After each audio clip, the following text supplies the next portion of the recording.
right, looks like we are live. Good morning or afternoon, everybody, depending on what time zone you're in, I guess. Um, yeah, I just wanted to do a little stream today because I have kind of a variety of projects that I'm going to be working on. And I thought, well, let's just get everybody in the Christmas spirit, do a little bit of lasering, get some jobs done, and hopefully have a chance to chit chat with people too. Looks like there's already people in the comments section. We got Yuri's here. What's up, Yuri?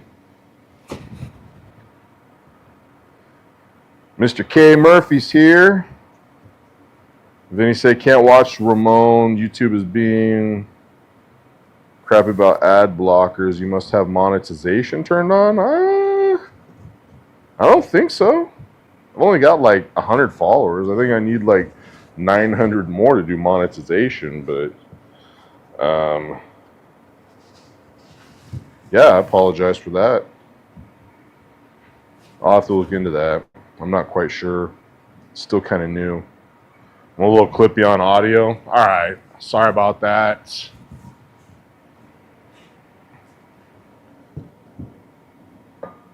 I was also adjusting my apron, so that might be it too. It might have been rubbing on the microphone and making the noise cancellation trip out a little bit. So let me know if that's any better.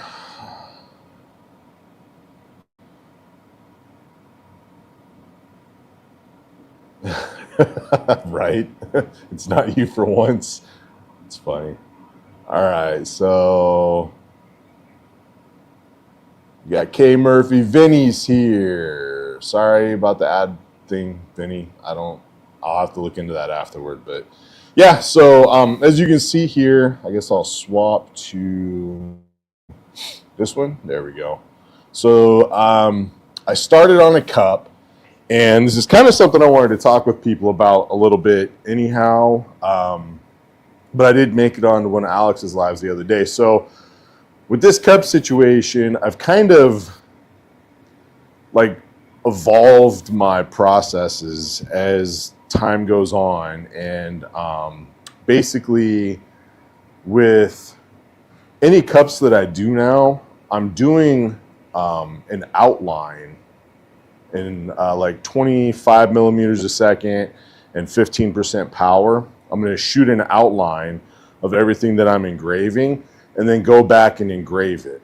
So this, I think, has improved the quality of the engravings, and it makes cleanup easier too, because it just seems like giving that hard edge to work with. If you have any like residue or anything like that, you can just use, I've been using, you know, those, man, what are those things called? The scratch paper, I think is what they're called. They're like the sheets with wax, and then you use like this big Q-tip, or not Q-tip, toothpick looking thing to scratch off the wax, and it has like paper underneath it.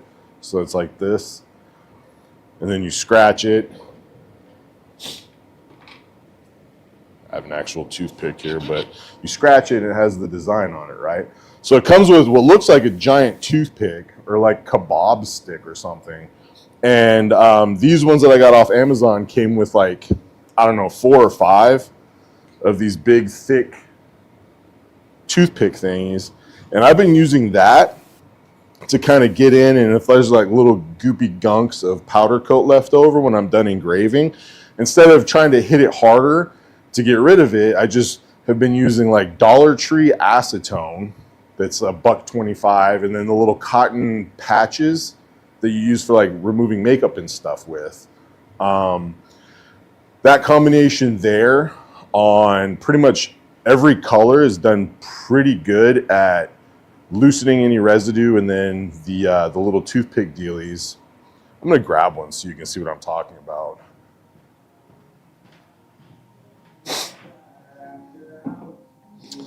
All right, so, oh hey, what's up, man? I will be right back. I have a customer.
Sorry about that. Just had a customer come in and pick up the cups. It was actually the guy I sold my 30-watt fiber to.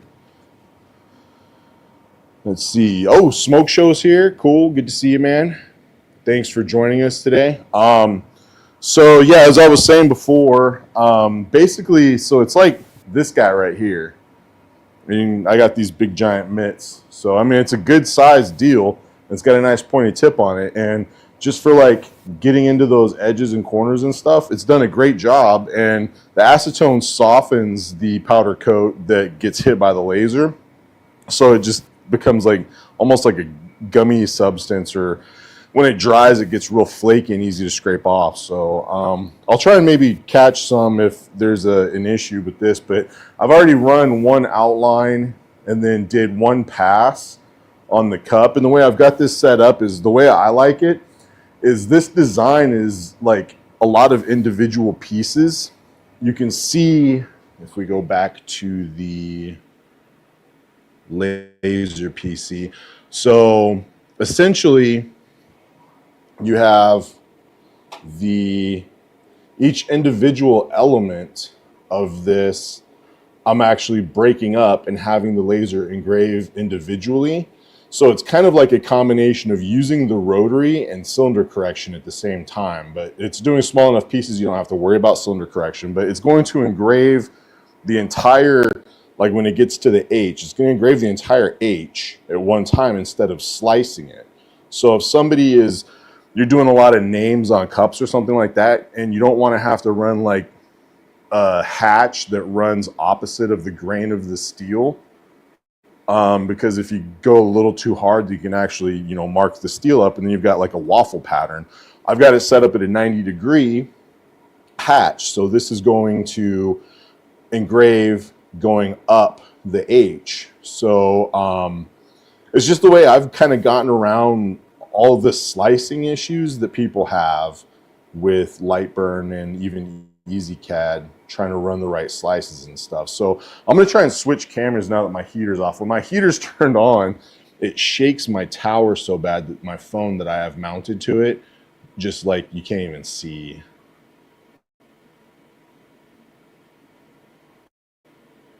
So here we are. You can see there's the pattern or the design there on the cup. So I'm going to go ahead and hit fire again, and then you can see kind of the way I've got it set up.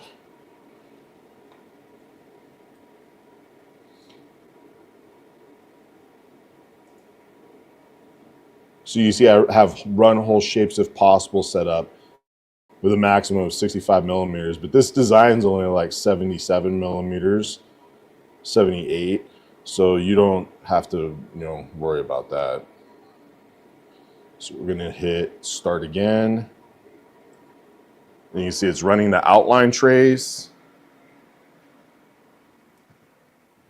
And then the rotary spins so that it gets each individual element of the engraving to the high spot where the laser is gonna be most in focus. So you're not losing focus or really manipulating focus like if you do cylinder correction. All you really have to do is just make sure that your diameter is correct in the Lightburn software so that it knows how much to rotate the cup. Because if you're moving 1 millimeter along the surface of a 100 millimeter diameter cup versus a 77, it's a lot less rotation for the 77 millimeter diameter cup to rotate 1 millimeter across the surface than it is for a 100 millimeter cup. So it's just all like nerdy math stuff. But so now that I went through and did the outlines on everything, it's making that pass to clean off the powder coat. I guess I should probably have made that bigger, huh? There you go. So I use flood fill. That way it keeps the beam, as much as possible, it keeps the beam focused in a smaller area. So I feel like that's more conducive to getting a good even burn off of the powder coat than spreading the beam over a wider area. Sam's here. And my younger sibling. Good to see you in here. I saw you subscribed earlier. Thank you for that. So maybe I have like 102 subscribers now.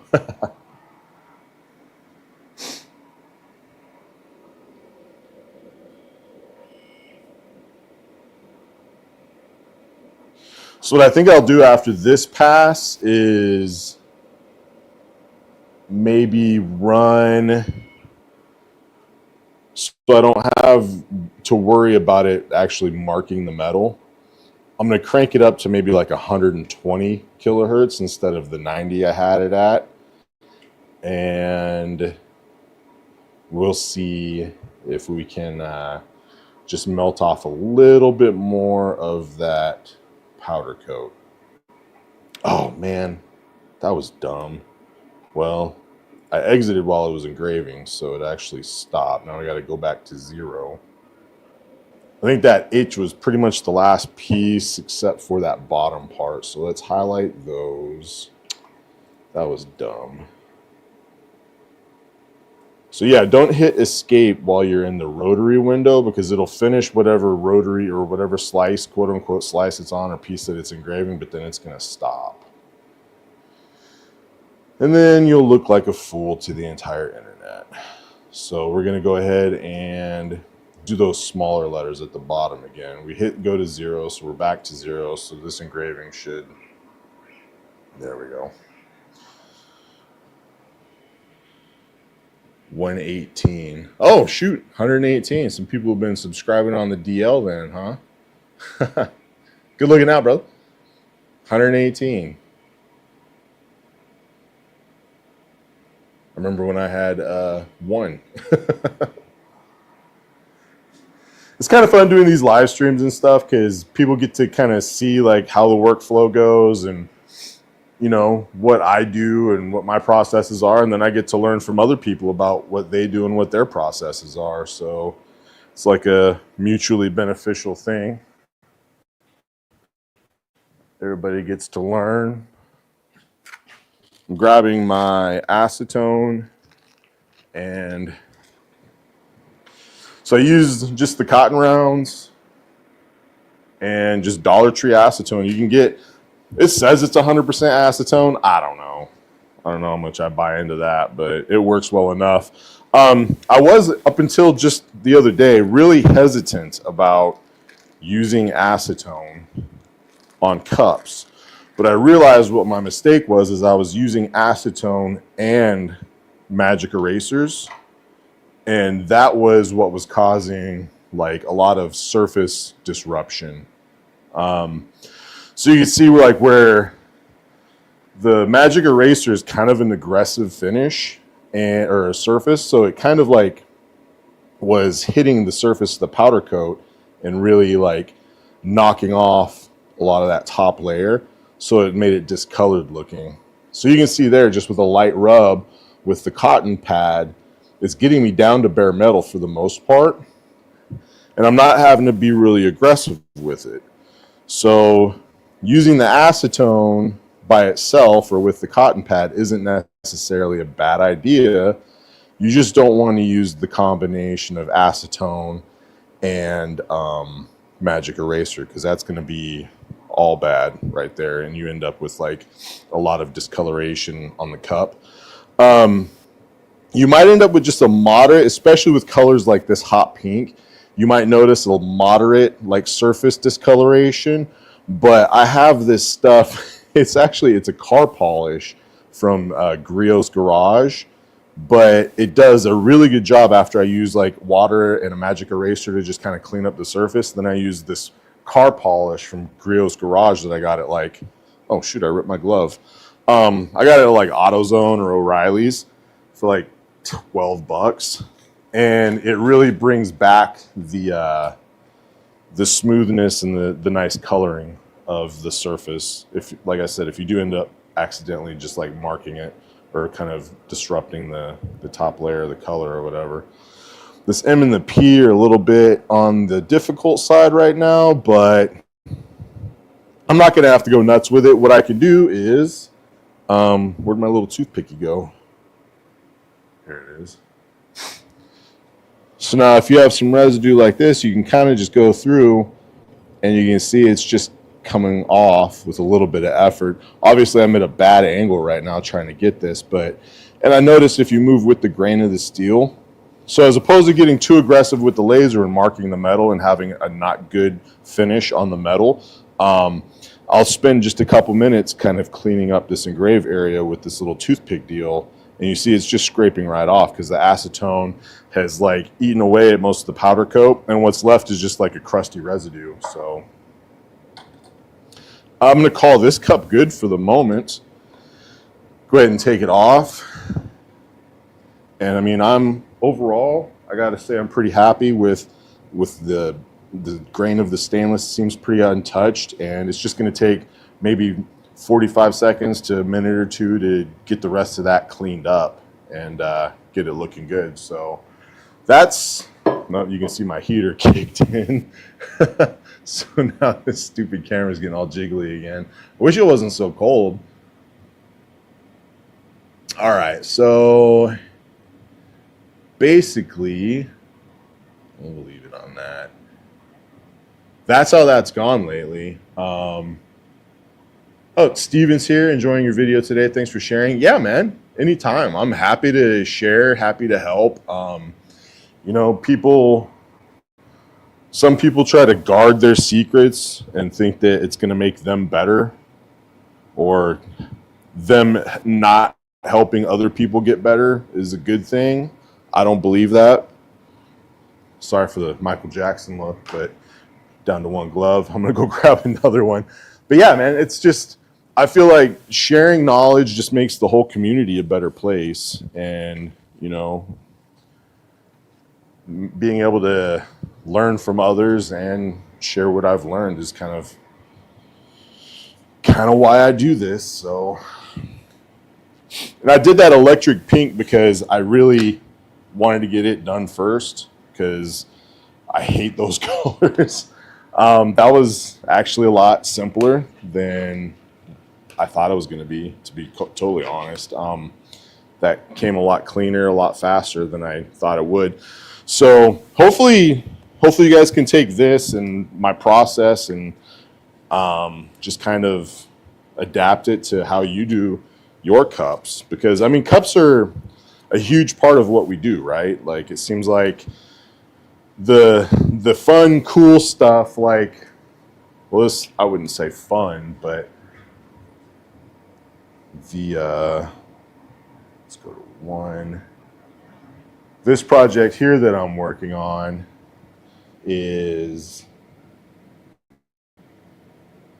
a cross for a pet memorial. So, I mean, it's not like fun or cool, but it's a neat, like, individual project where this guy is taking some scrap wood that he has and building for a friend a memorial for his pet. So he brings his woodwork and stuff to me now, and I do the laser engraving for him. So this is kind of like the off the beaten path, the interesting jobs that kind of make it worthwhile to do, you know, 1,000 cups in order to keep the bills paid. So I'm waiting on him to message me back so I know, go ahead and hit fire on this with the full power and get the job done. So this is why, one of the reasons why I like this tape so much. You can see here that I've just put the tape down on the surface that he wanted me to engrave on, and with the UV 5 watt on a 300 millimeter lens, I used like 5 Q pulse, 50 kilohertz, 1,000 speed, 0.1 line interval, and just make it one pass, and it just knocks out a beautiful light mark like that so you can see.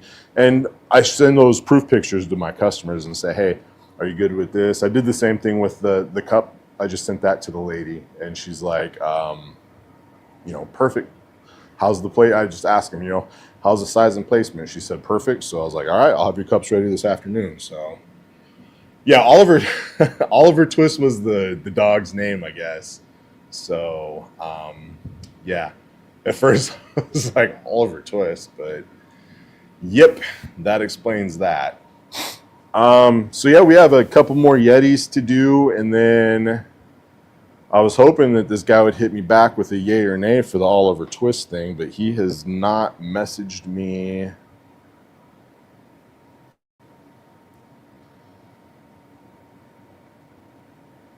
Yeah, he hasn't messaged me back that looks good. So just keep waiting, I guess. Another thing I like to do with these Yetis is you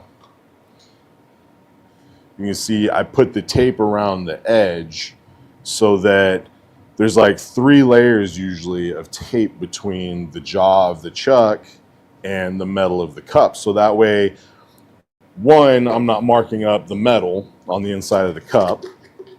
And then 2, I don't want to have the cup move around.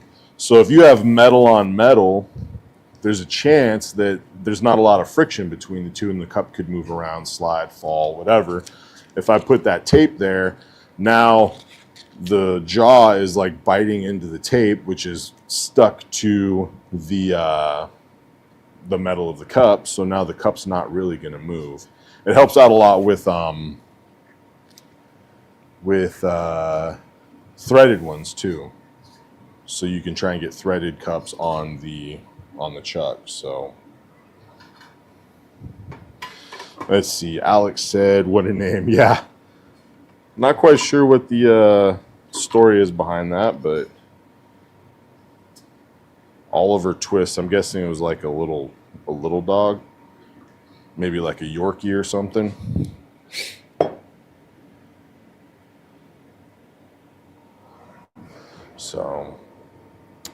So hopefully he'll call me back or text me back on that. In the meantime, we can switch back to camera position 3 and come up a little bit. Boom, there we are. So the next cup is kind of a rose-colored cup, which might surprise me. I don't think I've ever done this color before. So we'll see what the rose-colored cup engraves like. I found out that my favorite color of Stanley is ash.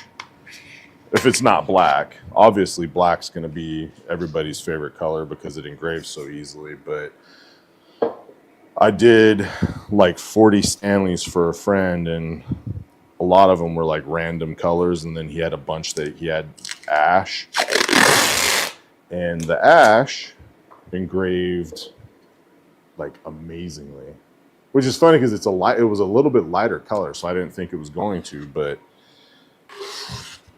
it was like one pass, super easy cleanup, left behind a beautiful metal.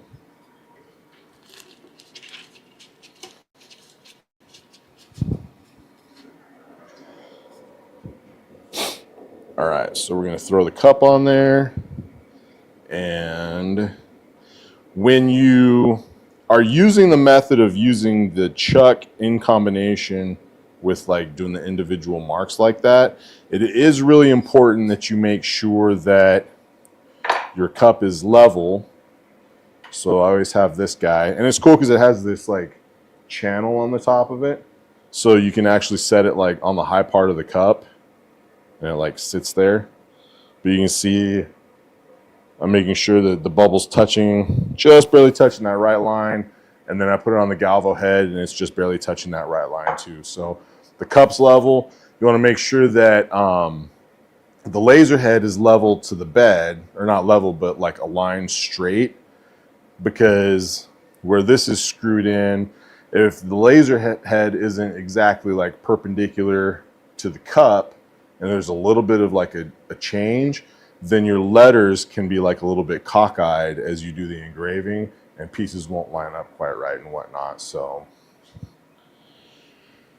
let's see. Steven said, "I don't own a standalone fiber, but I'm loving the F1 Ultra." That's a cool machine. I've been able to do some tumblers without the rotary. Yeah, don't have that yet. I do, however, do most of my tumblers with my WeCreate. Yeah, the WeCreates are pretty cool. Alex said he bought 2 new Stanleys today. Ugh. Is it because they were foobarred? To do tumblers, far easier to use than rotaries I see online. Pin the diameter, you're good to go. No messing with other measurements. I love it. Yeah. I can't say enough nice things about the X-Tool RA2 Pro. Overall, I can't say that I'm a huge like X-Tool nerd. They're cool. I don't have anything against them, but I don't think it's not in me to like go out of my way to get a lot of the X-Tool stuff, mostly because of the software. But they almost got me with that Ultra. So that was a good choice. The Ultra was a very, very tempting machine for me. If you have the combination of that and the RA2 Pro, I think you'll really enjoy doing tumblers. I have the RA2 Pro that I use exclusively with the chuck, and I use it with this Laserman machine here, with this Niji machine. Like it's plug and play with pretty much everything, and it's been a really nice rotary. Very happy with it. When Bronson was here, we did a live stream, and we messed around with the F1 Ultra a little bit, and did my Yeti can koozie deal that I put my 16-ounce energy drinks and stuff in. So figured out how to do a kneeling on the F1 Ultra last night. Nice. No more digging into the steel surface. No more rust problems. 5mm defocus, and bam, nailed it. Yeah, if you don't have a lot of like frequency modulation, which in the case of the F1 Ultra, you really don't. So you kind of have to use that defocus, which is good. I'm glad you figured that out. Even with the 200mm lens, if you can't pull enough kilohertz out of the beam, then you're still going to be ablating. So by defocusing it, you're opening up that spot size. So even though your kilohertz is kind of low and not very high, the energy delivered is more dispersed. So it's just a trick of working around it, which is good. I'm glad you figured that out, man. All right, so because there can be small inconsistencies between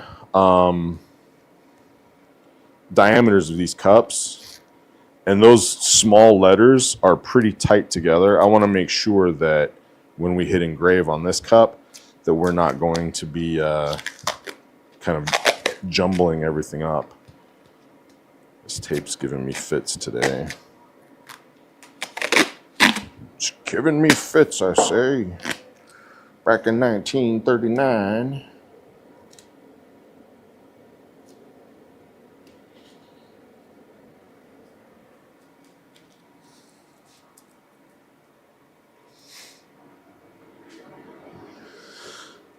All right, so I gave you my settings for white marking on the 5-watt UV. Here are my settings. I'm going to go ahead and, since we have a couple more cups to do, duplicate, and we're going to set that to blue, and blue is going to be same thing, 1,000 speed, 1 pass, make it fill, 8% power. Now this is on an f330, so a 250mm lens on a 50-watt JPT LP. So 8% is good. 40 kilohertz is about my peak kilohertz, but the percentage is so low that it just ensures I'm delivering the energy in a good fashion. I like to keep flood fill on, and then rotate my hatch again to 90 degrees so that it's moving along the cup. So that's that. I'm going to go ahead and turn output off on the black layer, and then we will do the blue layer. And I'm not going to run the outline with the blue layer like I am on the black layer. I'm just going to have it do the engraving. So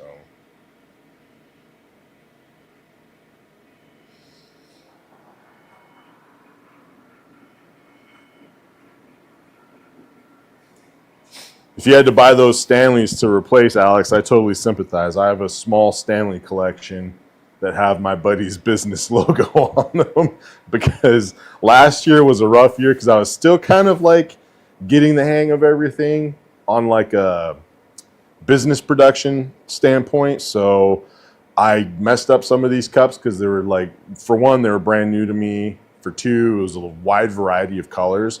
So it was kind of a pain to get like the settings dialed in. So I think I bought 5 or 6 of them last year and I ended up having to do 2 this year. One was this hibiscus color, which was very, very similar to that pink, but a little bit more red. And we all know with these infrared lasers that reds and pinks can be kind of a pain in the butt. And then a really, really bright blue. I think it's called like Azure in the Stanley world is the name of the blue.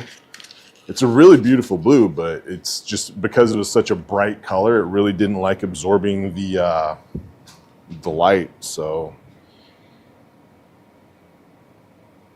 looks like, okay, I thought that was a new comment. It's the same. So yeah, the tape engraved well. It doesn't look like we're gonna have any issues with things jamming up. So we're gonna go back.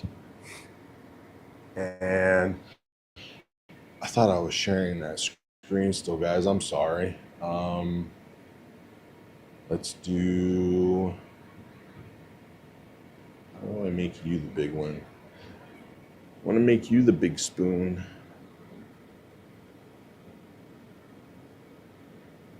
Oops, that's not what I was trying to do.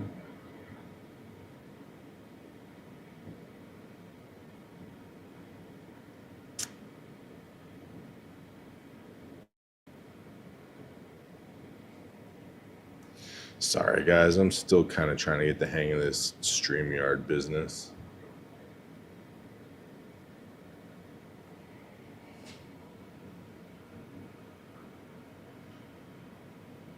Just trying to figure out how to make the cup big. Oops. Shoot.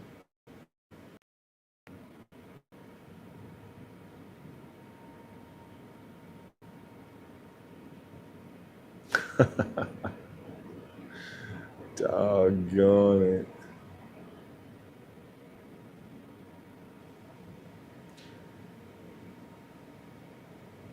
Can I rearrange these? No, I can't. Oh well. We'll just do, we'll do that then, I guess. So yeah, there's a, oh, Alex did a video about, yeah, that's a really good video for the annealing. It's, I haven't tried it with the F1 Ultra. It's just, my biggest thing is the settings. The way that they do their settings is like so different. But anyhow, so you can see here, a lot of people don't even realize this. And I only started doing this maybe a couple months ago, where you can actually have the sub layers. And I know sub layers have been around forever, but I just never used them. But it's really smart. So instead of having 6 different colors, you can have 6 different processes. But since they're like fundamentally doing the same thing, you can just pack them all into the sub layers so that there's less here. And you can turn these off individually so that it'll execute one without executing the other. But I'm using 25 speed, 15 power, 40 kilohertz on the outline. And then on the fill, 250 millimeters a second, 27.5 power, 120 kilohertz. I'm gonna bump that back down to 90 so that we get better removal of the material. 0.025 line interval and flood fill with the 90 degree fill angle. So those are the settings I'm using. And let's see how it does on this rose color. We turned off blue and we have the black layer on. So we can go ahead and hit start. None of our layers are set to output. Now you get this warning. Layer C00 sub 1 is scanning vertically along the direction of rotation. It would be better to use a scan angle of 0 or 180. So this is if you're using like your traditional splits and whatnot on the rotary. So this is like a regular rotary engraving, but since we're doing kind of this hybrid, I like to keep it at 90. So That way the beam is traveling along the path of the quote unquote grain of the stainless steel. So you're not going to run into as many issues with accidentally marking the metal and those lines being visible. So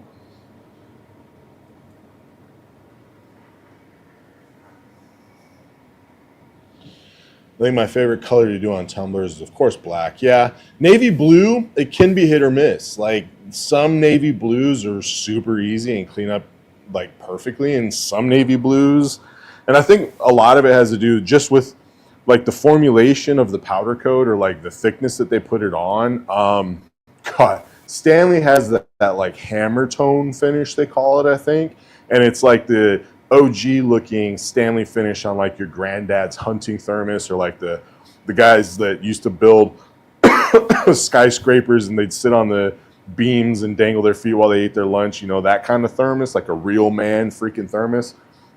But that coating was like 3 or 4 times as thick as the regular powder coat.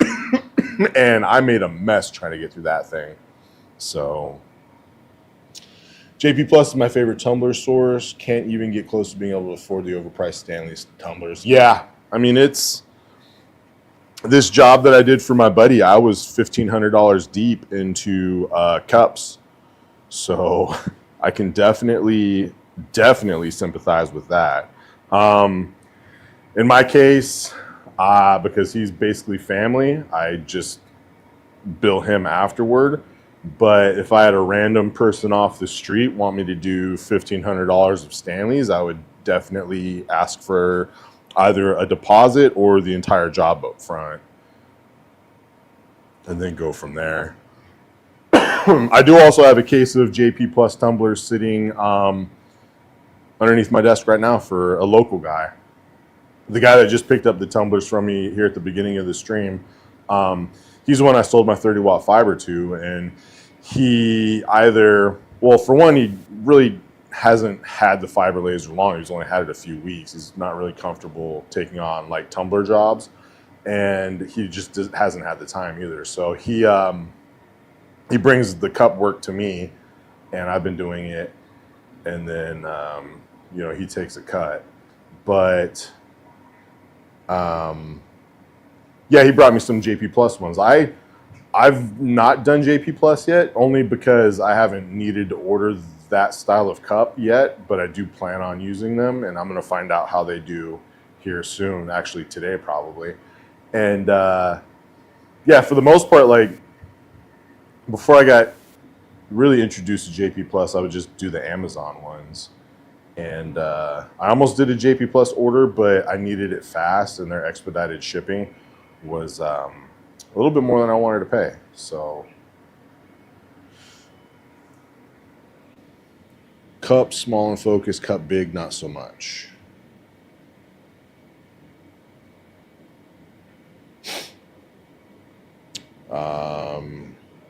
You mean with the F1 or?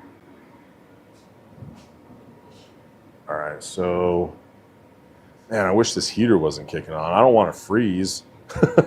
But you can see, like, just with one pass on this rose color, I can tell just by looking at it. You can see the grain of the metal through the powder coat residue. So just like a quick swipe, and boom, we're down to really clean metal. So this is going to be a really easy cleanup. It only took one pass versus the 2 for the other pink one. So I think that this one's a win too, man. That turned out pretty darn good. It'll be just a quick cleanup, a little bit more acetone probably, just to try and get the bulk of it off, and then we'll use the magic eraser and the LA's Totally Awesome from Dollar Make You Holla, and that's just with the quick acetone wipe. I don't want to get too aggressive because I don't know how this color in particular reacts, but yeah, that'll be a super quick and easy cleanup.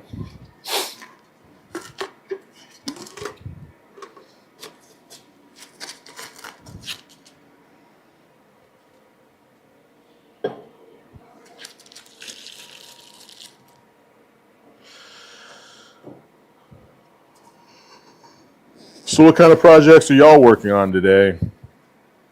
Or do you have projects you're working on? I know y'all have to be busy getting all the last minute Christmas stuff done.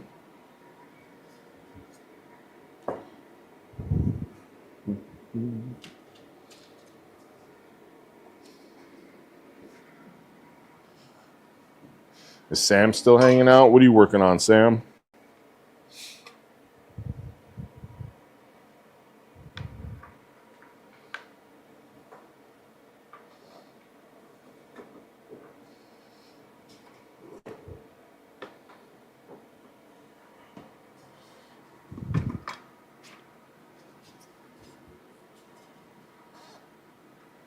Oh, that's gonna look good. So there's just one more of these cups left, and it's like this, I don't know, burgundy maroon color. I think that it'll probably do really well with the same settings as the rose-colored one. There was a couple cups that were here. It was a doctor's office, did a bunch of Owala, like water bottles.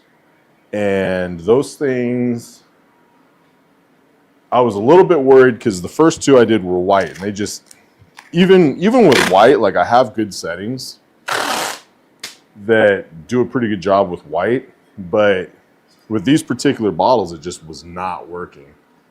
And then the font, I think, was an added complication because it was using a font I use a lot. It's called Nicolia.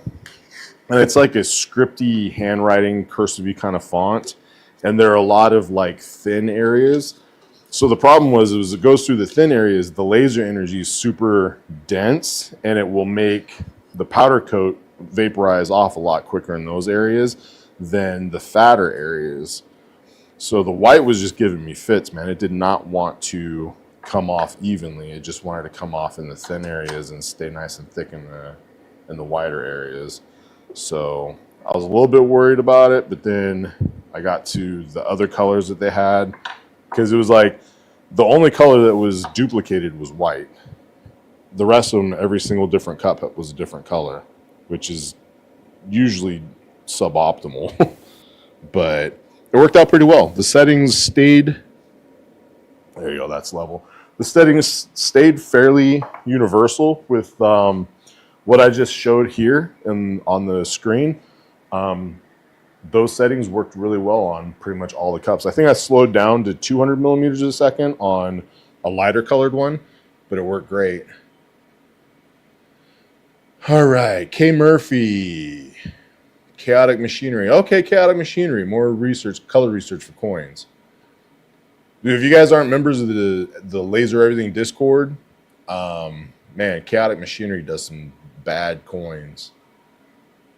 Sam said he's done Christmas orders and taking it easy, just currently dabbling with image magic to make high-resolution product mock-up photos. Nice.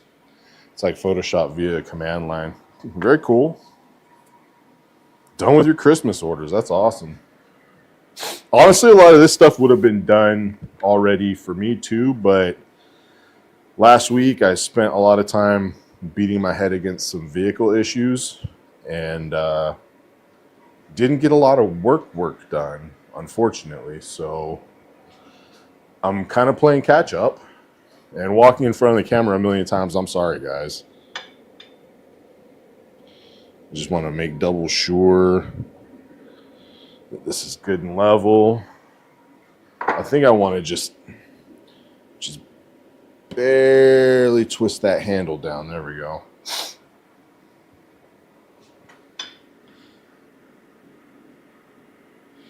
Yeah, that's much better.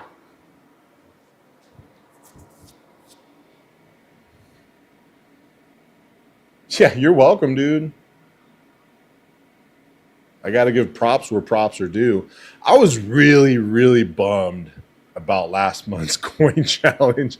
I thought I had a true winner, man. A titanium coin with freaking glow-in-the-dark spray paint inside that matrix lettering. I was like, dude, this is going to be a home run for sure. And I think I got like 3 votes. And I was like, what? But Michael definitely kicked some butt on his coin, and he kicked butt on the challenge. I still got to come up with my idea for this month. I figure while I'm spending next week cleaning the shop, I'll come up with a good design and try and get it implemented in time.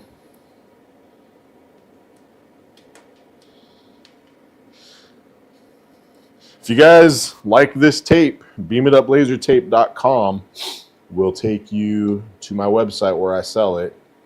And it is very competitively priced. I can say it's the shipping. I can't do free shipping like Amazon, but I knock my pricing down as low as I can, and I do $5 flat rate shipping. I just had somebody order, what was it, like 6 rolls of tape, and they paid $5 flat rate shipping for it.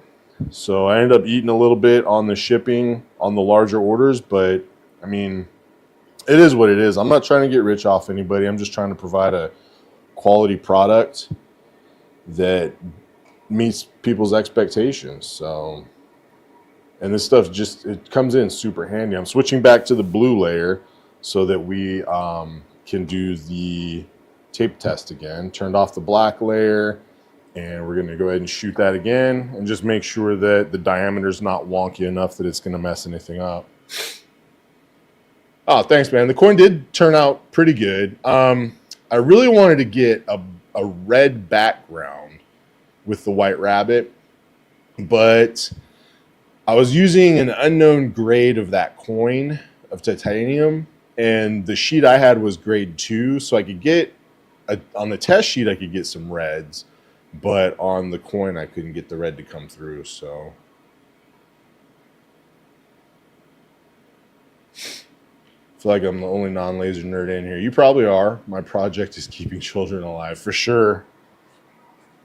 That's an important job. I'm surprised Lena didn't join yet, or maybe she's just lurking.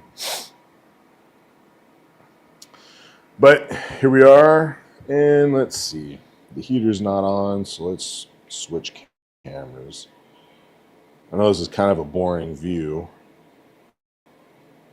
There we go. So now with that top-down view, you can see there's still plenty of room in between. I mean, not plenty of room, but there's sufficient room in between those letters. Nothing's really running together. So we'll call that a win. Switch back over to our black layer for that engrave. And fire away.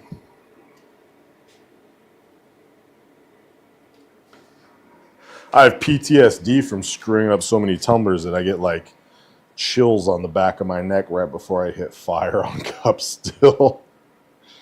It just sucks that, I mean, one minor mistake on something like this is going to cost you $35, you know, at least. These bigger Stanleys are probably more like 40. Or not Stanleys, but Yetis. Steven says he's working on embossing a brass coin. Too much fun. Yeah, the brass coins are addictive, man. They are super addictive. I bought a bunch from China that I was thinking about maybe trying to sell. And at first I thought they were good coins. Like, I got a whole brick of them. Oh, we're under here. I got like a whole brick of coins here. I ordered like 100, 150, I think.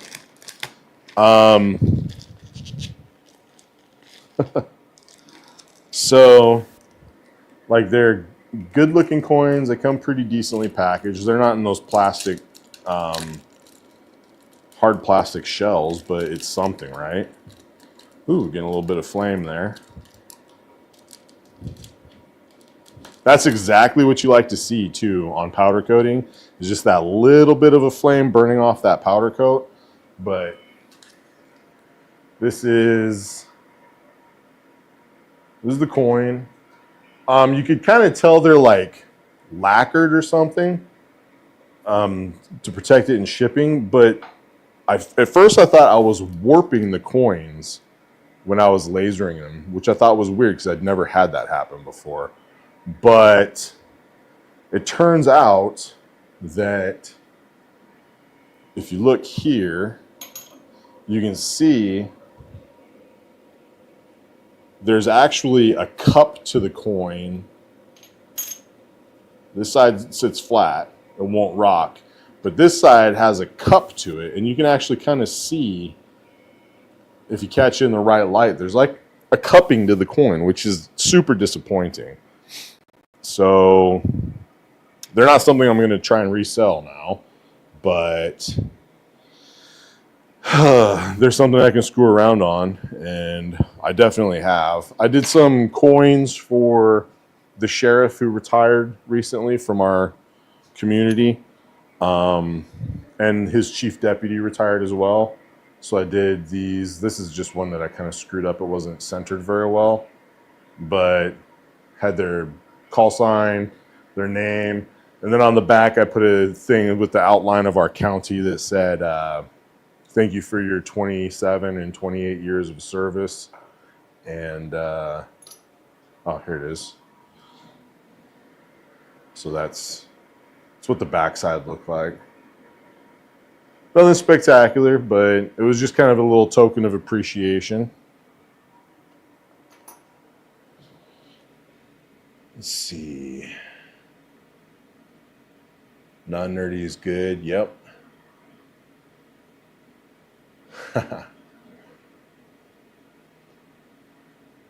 The coin challenge theme for this month is Mel Brooks. So Mel Brooks is, if you're not familiar with who Mel Brooks is basically the guy that did like Spaceballs. He's like a producer, director, whatever. He did Spaceballs, Robin Hood, Men in Tights. I think he was Young Frankenstein. Did Young Frankenstein too?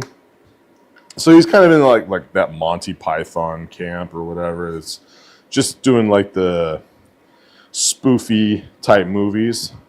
Because I mean, Robin Hood Men in Tights came out right after that Kevin Costner Robin Hood movie came out.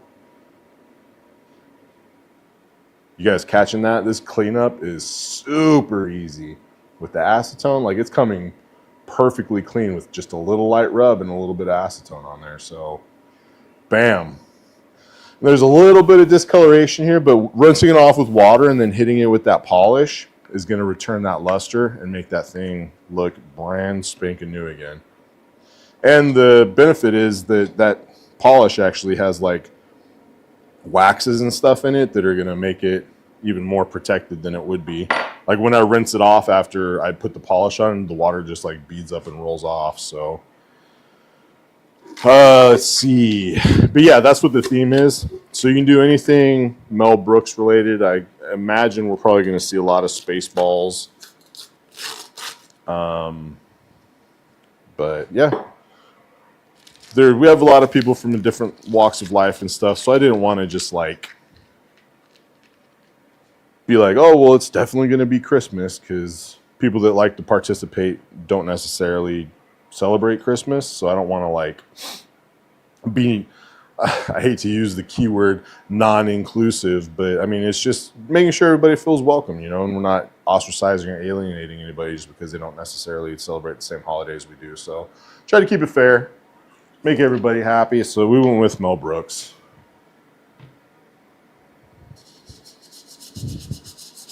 So hopefully you got enough time that you can jump in and participate. Sounds to me like Chaotic Machinery might be in on it if he's doing some practice on coins. So this is just with a quick rub with water and my hand, but pretty clean, I'd say.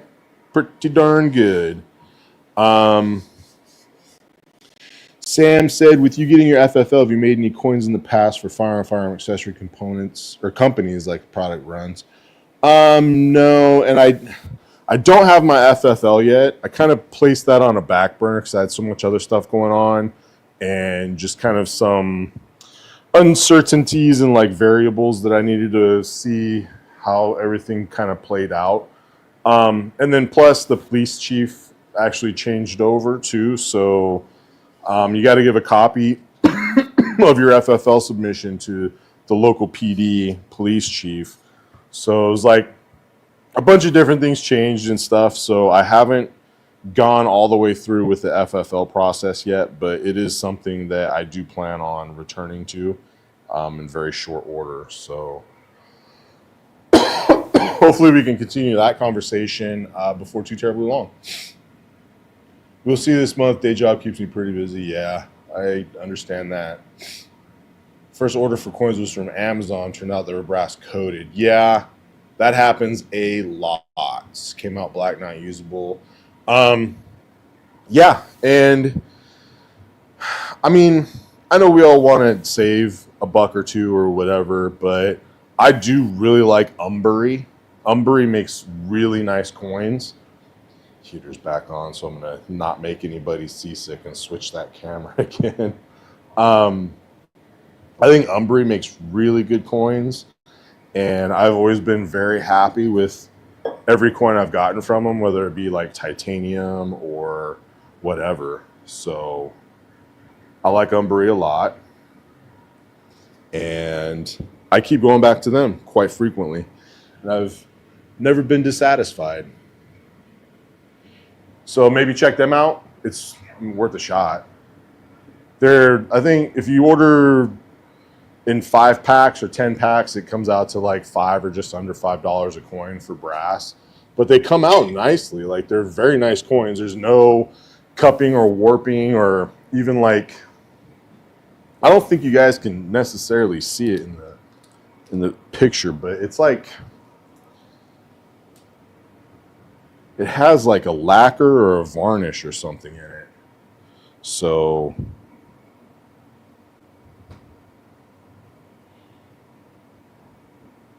doesn't want to focus.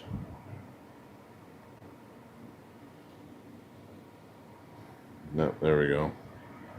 But yeah, it has like this weird finish. It's not like a normal brass coin finish.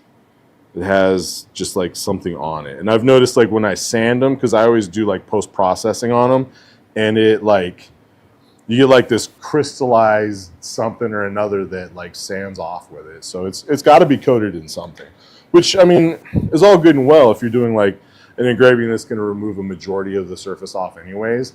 But I tried giving them an acetone bath. I think maybe if I left it in a little bit longer, it might have a better result. So we'll see. Mel Brooks, that would be fun to explore. Yeah, for sure. Mel Brooks is an interesting character. For certain. All right, looks like we got a text message, and he said, looks good on Oliver Twist. So let's go ahead and swap to camera position 1 because Oliver Twist is good to go.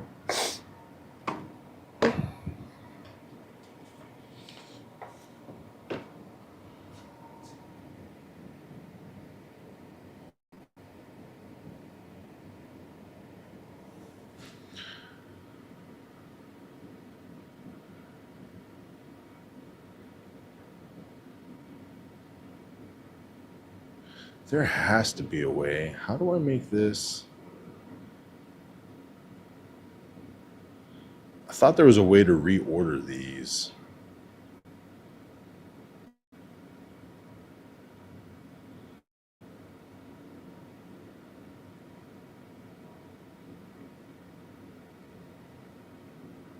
It's just ridiculous.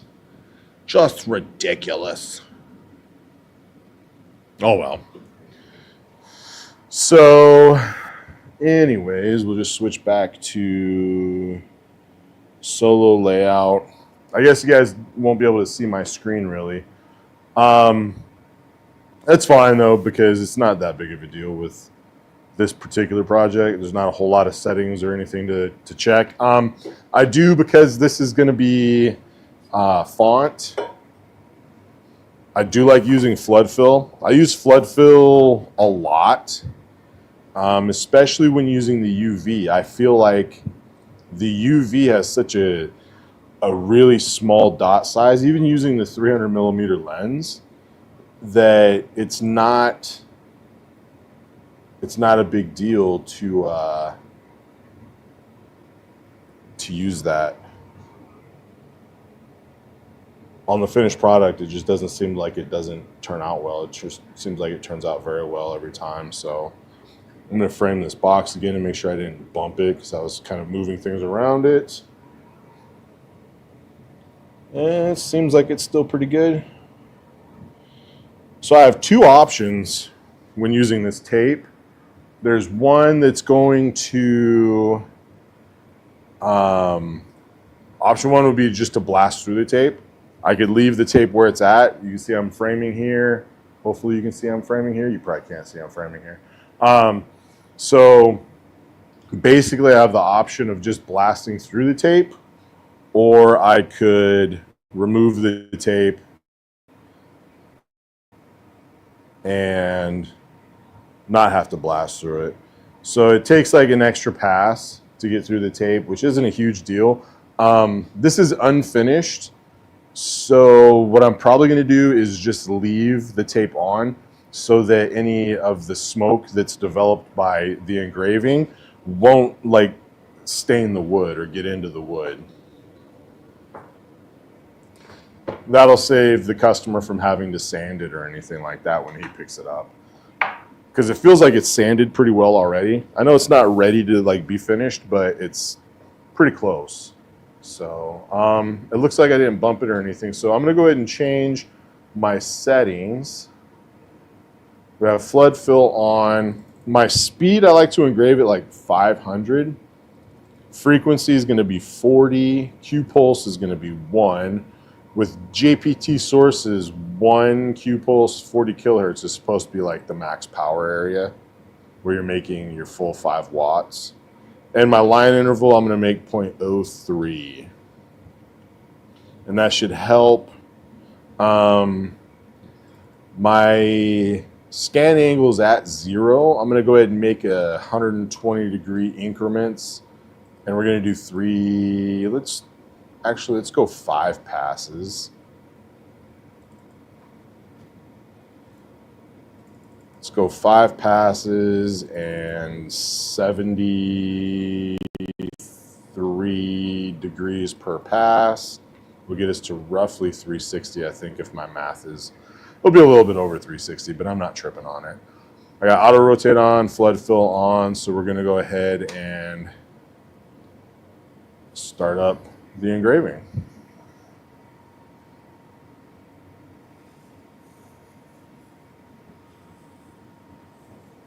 We're kind of pulling, so I'm not in front of the camera holding the line, we're kind of pulling the smoke across with our exhaust. So it might be a little bit smoky, but hopefully not too bad. Try and get it positioned so maybe it sucks up more of that smoke better. Let's see. Sam said, I do have a firearm accessory I plan on making this spring, and I'm thinking of having a limited run engraved coin and dog tag for the first 100 orders. That's pretty cool. Yeah, that's a good idea. That'd be actually really cool. I know one thing's for sure, people who are members of the firearm community like stuff like that. The dog tag thing is neat, but I think the coin probably will be even better received. But I don't know. I'm sure they'll both would be something that would be appreciated. Excuse me. It's a cool idea, Sam.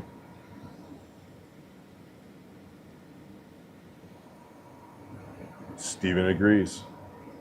I kind of want to go buy some empty brass just to mess around with and do some engravings on. I like those ones that they make like pens out of the used brass or like 50 cal brass. And plus, I'm comfortable doing brass, so I don't worry about settings or anything like that as much.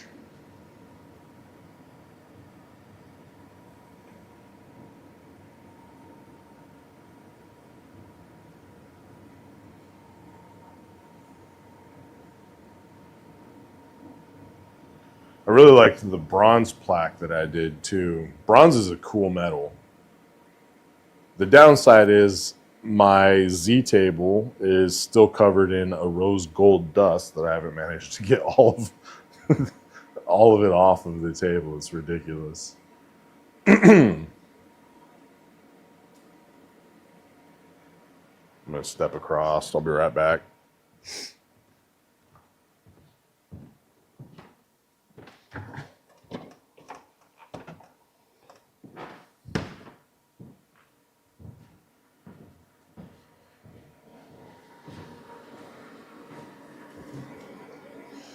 Want to get a little bit of monster in me.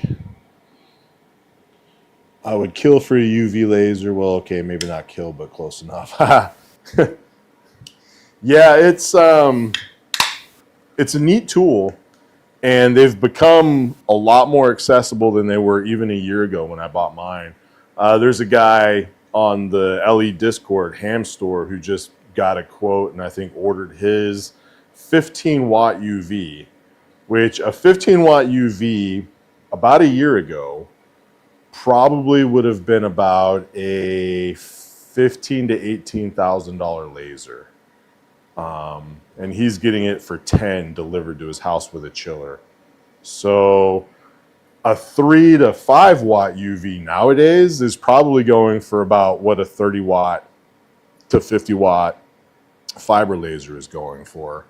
So hell, you could probably, for about the same price as what you got that F1 Ultra for, you could probably get a pretty nice UV laser. Leaving the tape on is a good idea. Yeah, it saves a lot on the post-processing. I mean, anytime I can not have to sand or wipe down something, I'm going to go ahead and do that.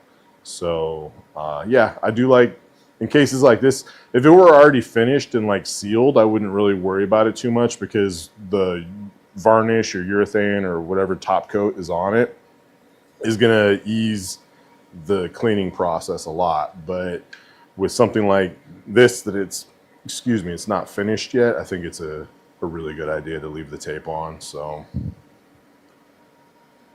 that first pass it got through the tape, but you weren't really getting into the wood. You can see now that the second pass, we're getting down into the wood some. So we got 3 more passes after this one to get some depth going in the wood.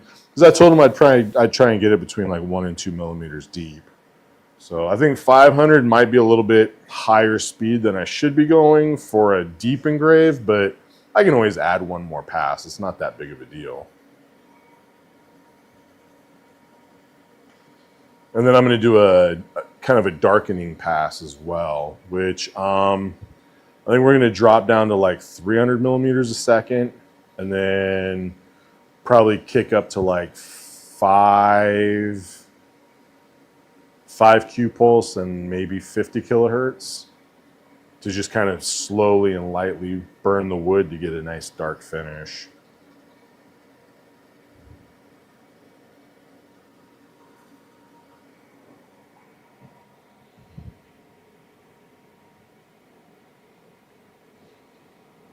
It's like we're up to 9 viewers now. Thanks for joining, guys. I appreciate it. Hopefully you're getting some value out of watching this. Right now we're using the F420, aka 300 millimeter field lens on my 5 watt UV. I don't have my CO2 gantry machine in my shop yet.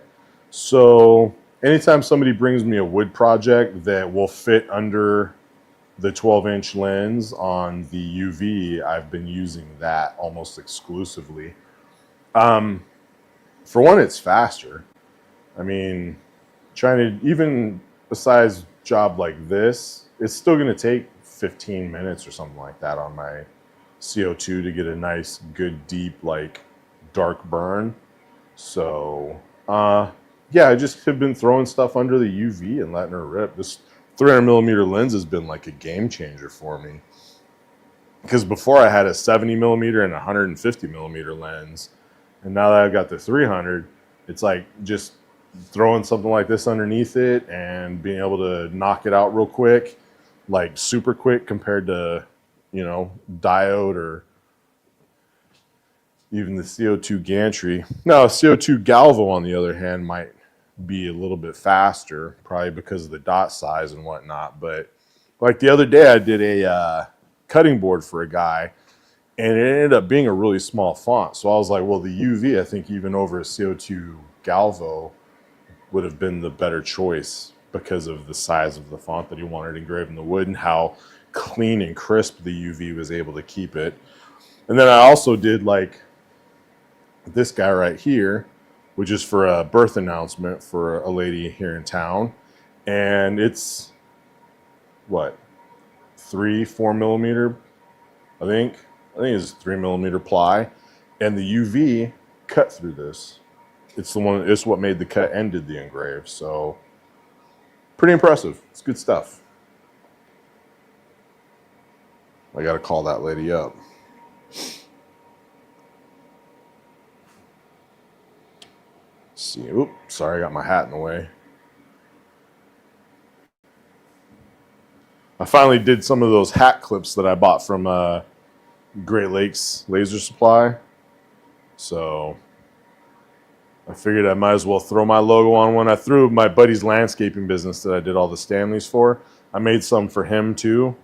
And then on his, I did a QR code that takes people to his website on the back side of the clip. And then that takes you to beamituplaserworks.com if you scan it. And so I'm like, heck, if somebody wants my contact info and they don't necessarily want a business card, I've been wearing a hat a lot lately, so I'll just pull the hat off or pull the hat clip off and show it to people, and they can see that, you know, I got a website and take a look at it and whatnot. So the hat clips are kind of cool, and we'll see if it's something that takes off in my area or not, but it remains to be seen. There's a trucking company that I'm trying to get in with that I put some of his logo on some of these hat clips, and I'm going to do a Yeti cup for him and drop it off probably. I was thinking about maybe trying to do it today, but I don't think I'm going to have enough time. I got to head out in like probably about an hour and a half or so to go get my kids off the bus. Taking the hat off to share the site makes your impression unique and memorable. Yeah, for sure. That's kind of why I think up these kind of off the wall weird ways of like getting my name out there and sharing information. Like, is that like just horrendously out of focus? Oh, it's hard to tell. But yeah, it's kind of cool. Like people seeing stuff like that, and you know, for one, they might get interested in the product itself, and two, it's something that, yeah, they'll remember that. They'll be like, yeah, this guy was walking around with a hat and he had this little metal thing and I scanned it and it took me to his website. You know, especially people who don't take that kind of thing for granted, like people in my age group and maybe a little bit younger. The youngsters probably wouldn't even care about it because they're so like saturated with technology and stuff like that that it might not really make an impression on them. But definitely, you know, older people or people my age. Steven said, I leave tape on and then give wood a quick poly coating, allow it to dry, and then paint without worry about running paint into the wood. Yep. Crisp and clear following results. Yeah, I like to do just a dark mark so you don't even have to paint fill. We'll see how the dark mark ends up on this oak. There's like some banding and stuff in here. So it'll be interesting to see how it turns out. But yeah, for sure, sealing it and then painting it is a good way to do it as well, just to prevent the bleeding. You definitely want to seal it before you paint it. Otherwise, you'll end up with like little splintery looking paint lines going along the grain of the wood. And that's kind of a bummer, so don't want that. I'm going to move across the camera real quick and see if maybe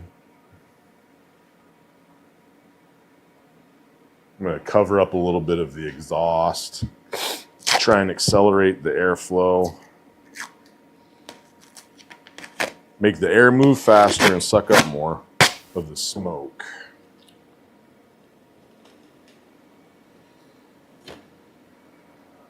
Ah, that's working a lot better.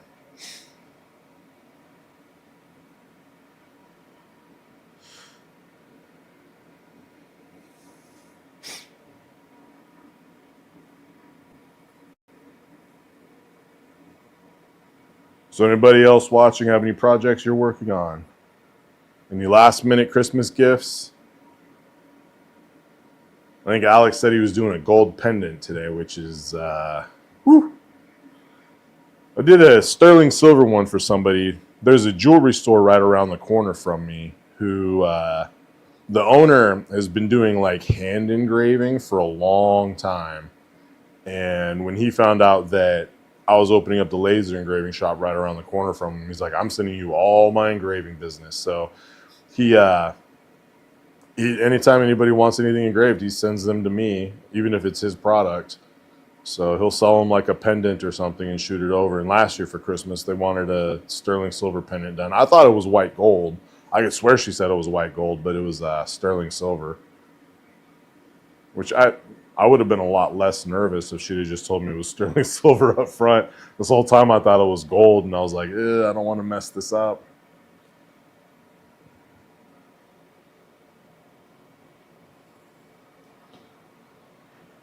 I'd never really messed with gold, like trying to engrave on it.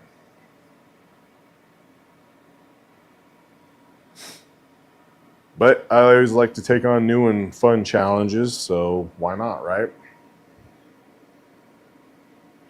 I say yes to a lot of stuff I maybe shouldn't. And I say yes to a lot of stuff that helps learn, you know? I feel like that's what it all is like just get it to learn. Get the experience under your belt.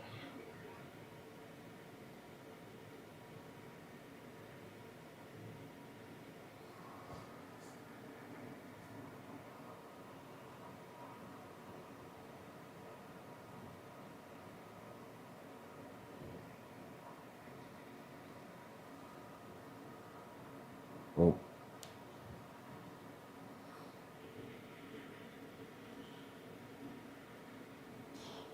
messing with the focus a little bit. It just seemed like it was blurry, but I think it's just a weird angle and the fact that there's still smoke in the air a little bit. Trying to do my best to keep the smoke out.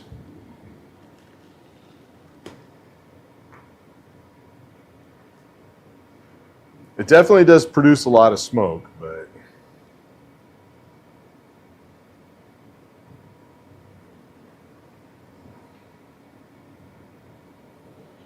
what's your best way to get customers in your area? In person, email, or some other way?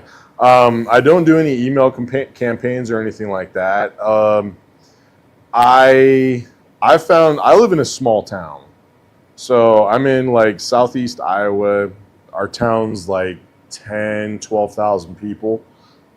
So I think my best luck has been just like in person going and visiting people who own small local businesses, and just getting my name out. So I've talked about it ad nauseum, but I'll say it again. I will grab a handful of cheap items like these hat clips, slate coasters, Amazon or JP Plus, you know, some of those like price point insulated cups, and just do some research on people, either like people that I already do business with or like new people that I haven't done business with. So I'll do a little bit of research on them and find out like what they do, what they're about, and then go talk to a decision maker.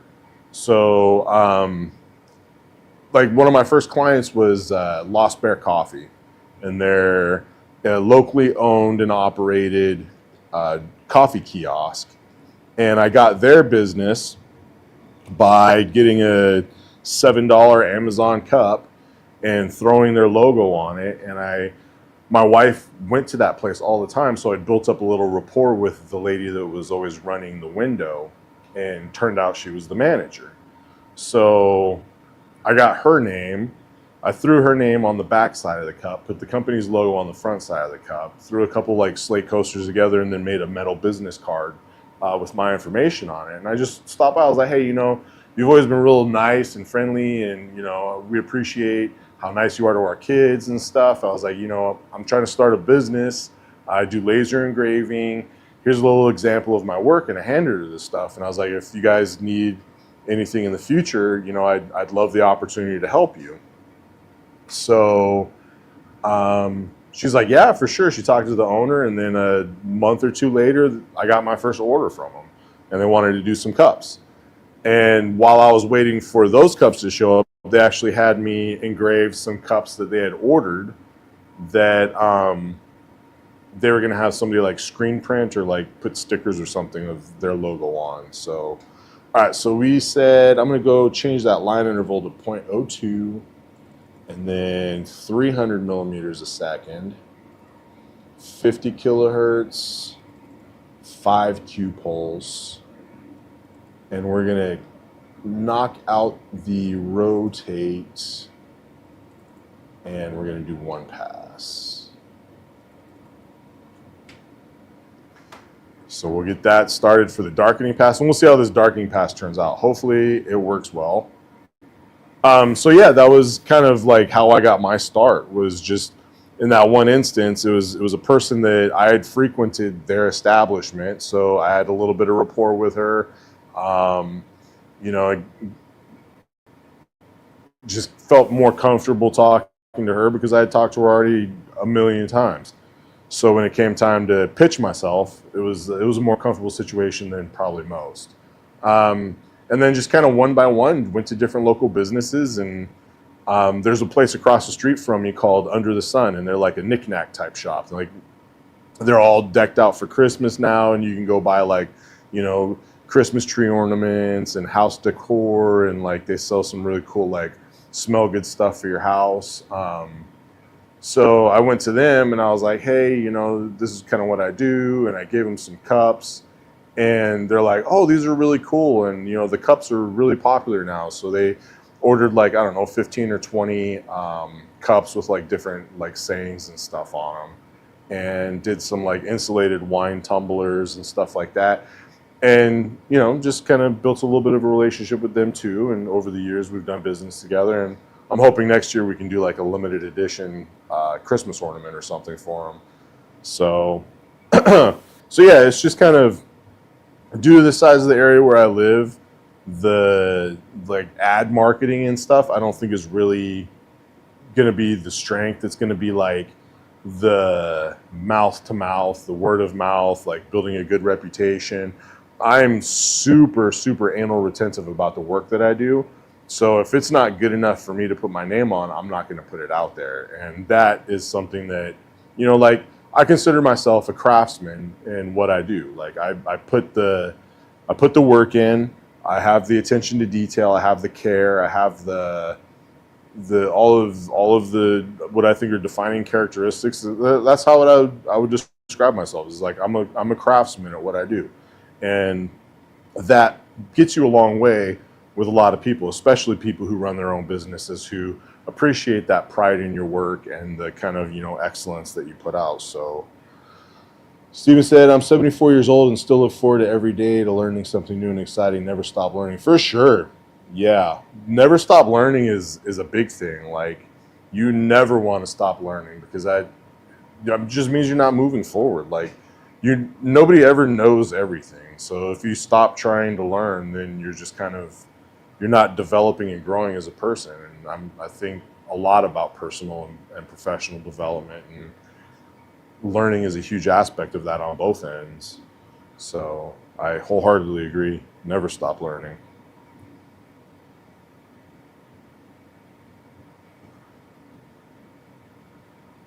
Never don't give up.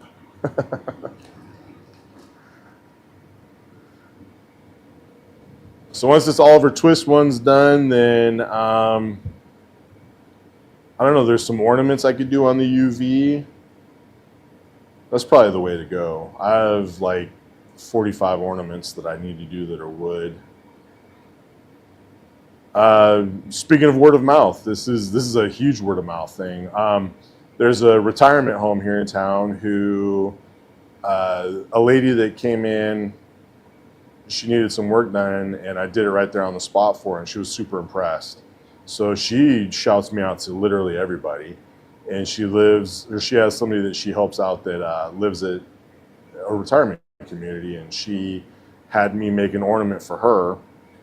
And then she told the people that run the place about me, and they called me at the beginning of the week and asked if I could make an ornament for each one of their residents. So that's going to be 30 ornaments that I need to throw names on. So that's easy money, you know? And it's kind of giving something to some people who, around the holidays, I would imagine living in a retirement home is probably a pretty lonely time. So getting a cool little gift like that's big. I applaud them for doing that for their people. So it looks like in some areas we're getting a couple millimeters deep, or at least over 1. Maybe not necessarily a full 2, but 1, 1.25, 1.5, somewhere in that range. My favorite way to offer free tumblers to secretary, encourage him or her to let their boss see it. Bam. Business magnet. Use inexpensive Five Below tumblers and $5. Yeah, for sure. The Five Below or like $5 section at Dollar Tree, I don't have a tremendous amount of faith in like the quality and consistency of their coatings, but for $4 to $5, you can get a 24 pack of cheap cups off Amazon. If you don't want to go super or decently nice, Meway is a brand that I use a lot. It's just MEWAY on Amazon. They make decent cups. They have good coatings. The lids are decent quality. They're not, top notch like Yeti with the mag slide and stuff, but they're good. And they actually put like silicone plugs and stuff in here, I'm going to go grab one. I'll be right back. They put silicone plugs on the sliders on their lids. When I first started using them, they didn't even use sliders on the lids. They were just like open mouth holes. But now they have graduated to where they have. So this is, I think I paid like $48 for a 6-pack of these with the handle.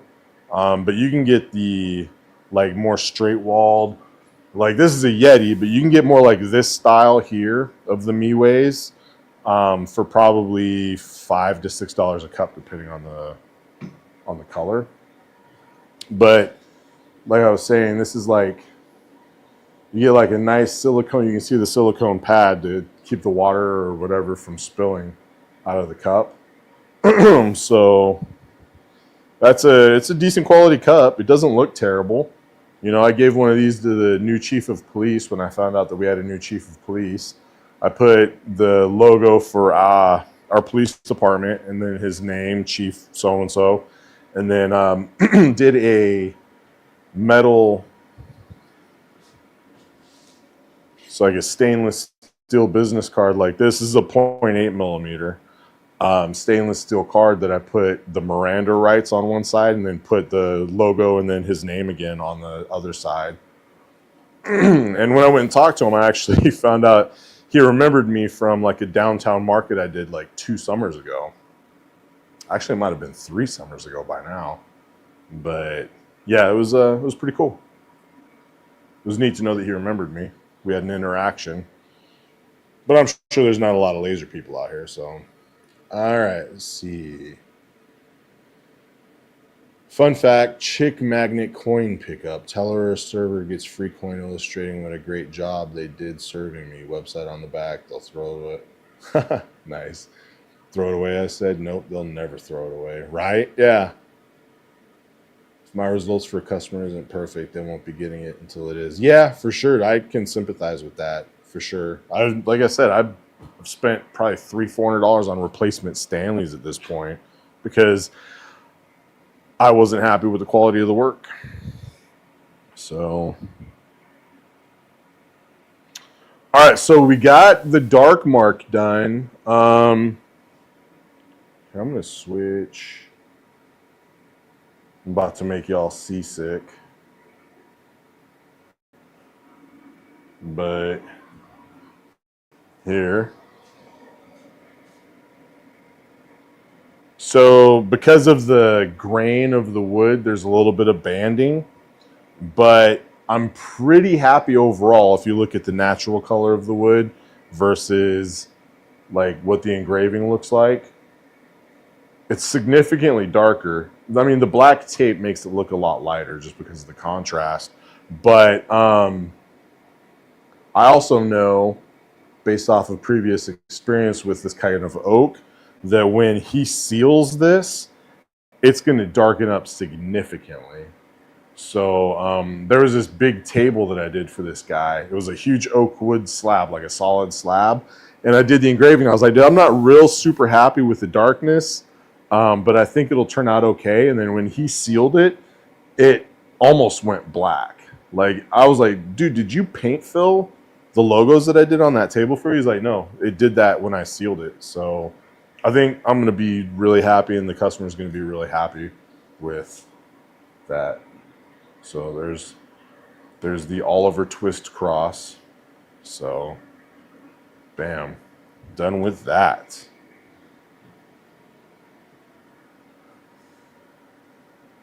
We'll zoom out a little bit. Let you guys see the messy workspace. Oh, my shop is so just destroyed right now. I've spent the last week just like doing something and chucking it somewhere when I'm done with it. So now I have to go through and probably just spend a couple days cleaning after Christmas. So, and it's nice. This paint just peels so well. And then you can actually use the tape to, bam, to get the tape off. Doesn't leave any residues. There's no goop or muck. Just nice and clean. And for 4 payments of $9.99. No, I'm just kidding. Yeah, that turned out, I think, really well.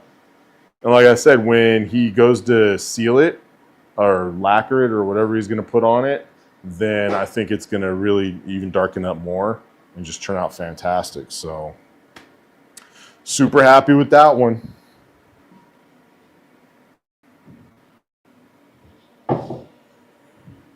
All right, so where are we at? We're at 139. I think what I'm going to do is, let's see what Sam say. Great idea with the metal Miranda Right cards. No more flimsy laminate. Yeah, exactly. When I was in the military, we had to carry a Miranda card with us because I was law enforcement for a portion of it. And yeah, it was just like this flimsy beat up card that I was like the third person to have. And I've seen other people do it, and I was like, you know what? Why not, you know?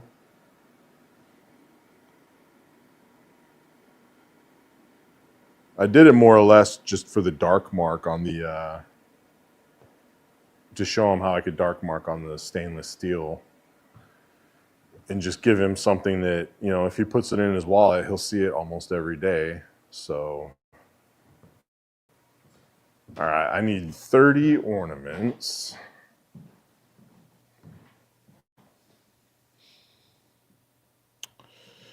And she said, oh, what did she say? The snowman, the stars, I think. I'm going to have to look at that email again. Hopefully you guys can hear me. I think this has pretty good range on it. I'm just over here mumbling to myself, trying to remember which ornaments this lady said she wanted. Resolution on my camera software is like 240. Is it that bad? It doesn't look bad on my end. It might be my internet. Every once in a while I get these sporadic like lags in my internet. Because the camera is 1080, and I think StreamYard, because I don't have a subscription with them yet, I think it limits me to 720. So I don't know. Hopefully it doesn't look as bad as 240. That'd be rough. That'd be extra rough. All right, so let's look at the email and see what. Yeah, it's been looking chunky for a while. Oh, man.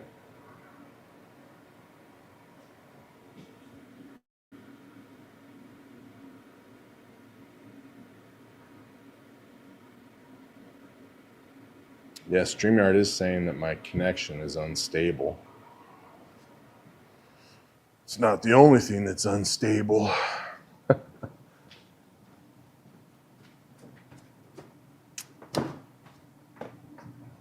don't know if maybe I can move this stuff out of the way of my router and get a little bit better signal. Just tell me if it gets better.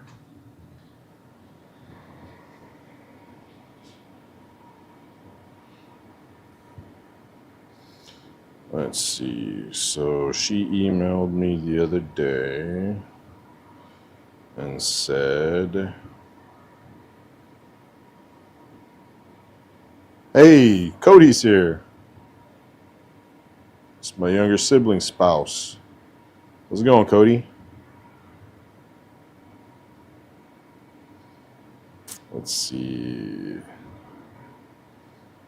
A variety of ornaments, stars, trees, bells, and snowmen.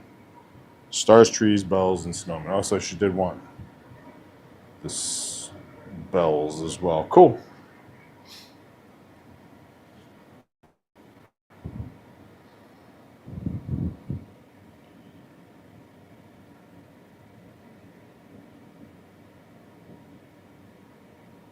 I don't know. Let me know if is it just the camera or is it the stream in general?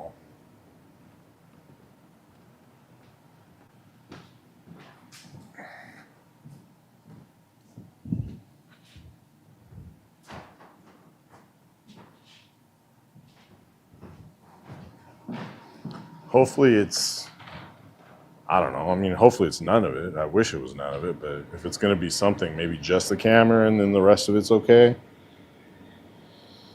I don't know. All right, so she said she wanted stars, trees, bells, and snowmen. And I did these. There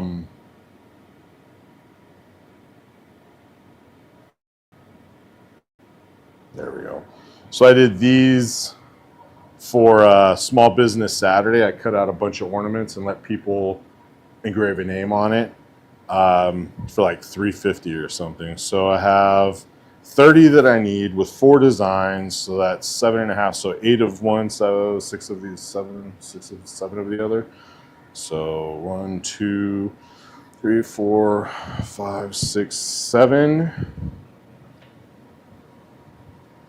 1, 2, 3, 4, 5, 6, 7. 1, 2, 3, 4, 5, 6, 7, 8. And do I have 8 snowmen? 1, 2, 3, 4, 5, 6, 7.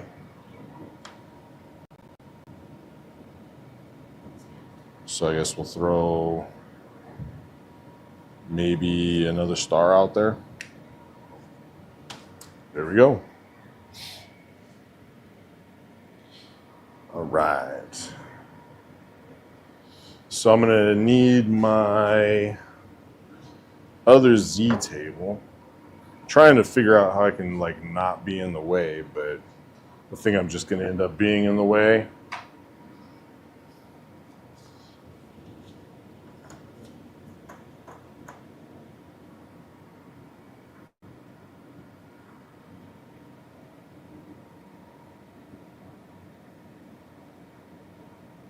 Hey, look, it's Laura too.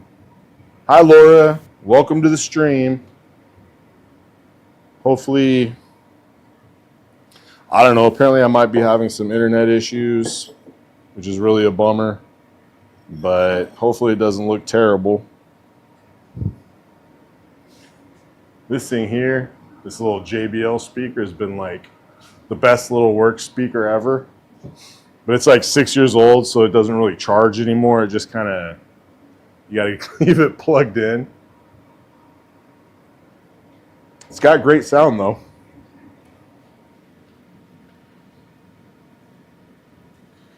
Laura, nice to catch you live. Yeah, I'm glad you made it, Laura. I feel like we had so many live streams with Alex this past week and a half, 2 weeks, and you didn't really get to make all of them. So it's good that you made it. It's always a good day when Laura shows up.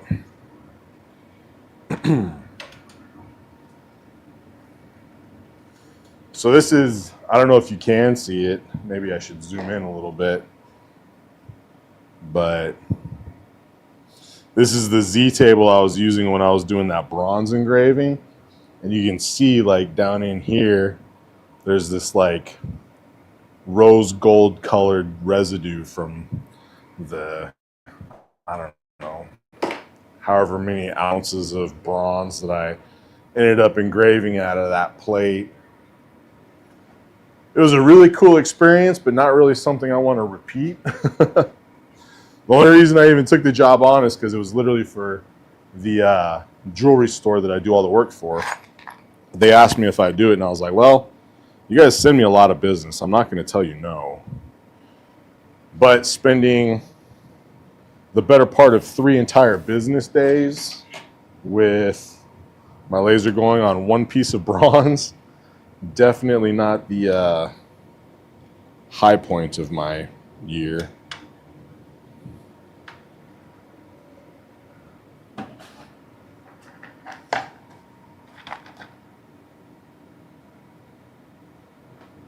Steven said I had to head out. Really enjoyed your live stream today, even with low resolution. It was worth watching. Catch y'all next time. You know what? I might have to just upgrade to a different plan to get the 1080p out of StreamYard, because I don't want people to not be able to see what's going on. That's crappy.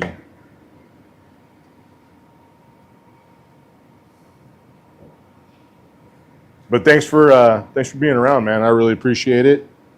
It's good to have you. Your input and questions and stuff meant a lot.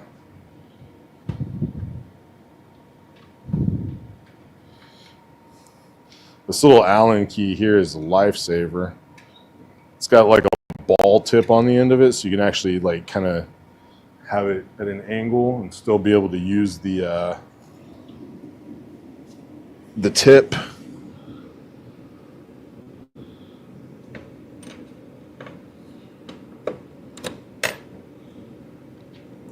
Sorry, I hate being in front of the camera like this. I just got to get this. I always put tape down on the deck of my laser so I can protect it, but in the process, I cover up all the holes so you can't really get screws and stuff in. But that's in and secure enough for what we're doing. So tally ho. I had, if we switch, let's see. So I'm going to save the file for Oliver Twist.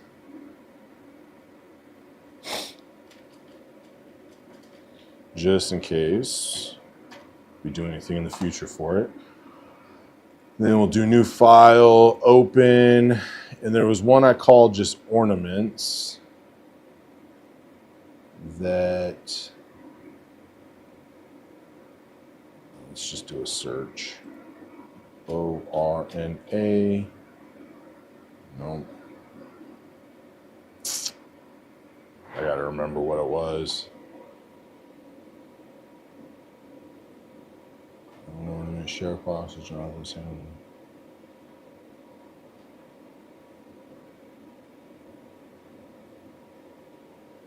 Stocking tags, that's what I called them. That's right, because they weren't originally supposed to be like quote unquote ornaments. I was using them for stocking tags.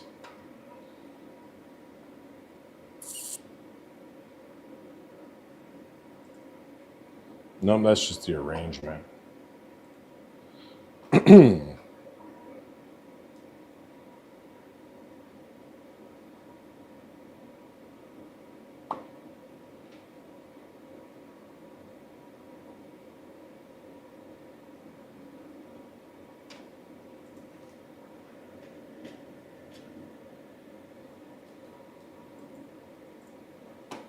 Was it just tags? Discard. Yep, there it is. All right. So I had all of the outlines saved for the different designs. So we're doing snowmen, Christmas trees, bells, and stars. Snowmen, Christmas trees, bells, and stars. All right, so we have everything we need. So we can start off with the bells. So all I'm going to do is take the bell, move it to page center. Is there a hotkey for that anybody has ever found? Normally they have next to it, it would say what the function is for a hotkey. But if there was a hotkey for moving to page center, that would be like the best thing in the world. Glad I'm not the only one who forgets the name of files. Yeah, I try to make them super simple so that I don't forget, but sometimes I kind of mess myself up. So yeah. Trust me when I say I am right there with you. So my focal distance is like 484 on this thing. So I'm going to drop this Z table back down. We're at like 460. And so we'll come back up about 20 more millimeters. Almost at 480. Beautiful. All right, so when I frame,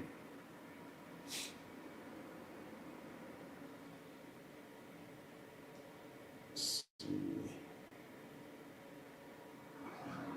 I wish I'd have gotten that camera just a little bit higher. But yeah, when I frame, you can see it's a little bit outside, so we can. Oh yeah, I bolted the table down. Jeez, dummy. So we're a little bit out of center, but right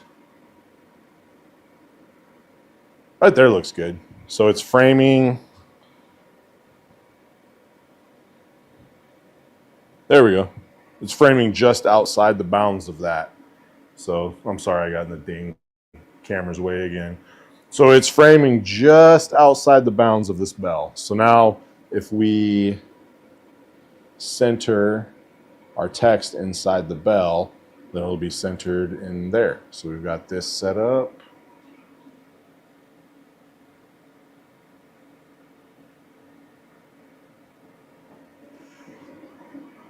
I need to get that list of names.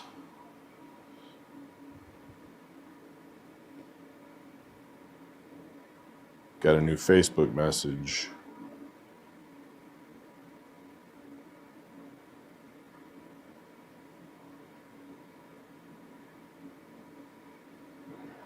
Oh, she wants a Dutch oven engraved. That's pretty cool. Actually, I think that's a lot like that one my mom bought me. Huh, very cool. Give me a second. I'm just going to message her back. I bring this in to get a short message engraved on it today. Let me know what you think again. If not, no worries. Hi there. Thanks so much for reaching out. I will be back in the office after 4 today. So if you wanted to come by then, I'd love to help you out with that. Boom. So yeah, I've got about 50 minutes before I have to go get my kids off the bus. So I didn't want her to try and come in between now and then. So I figured if I'd let her know I'll be back after 4, then we'll be good to go.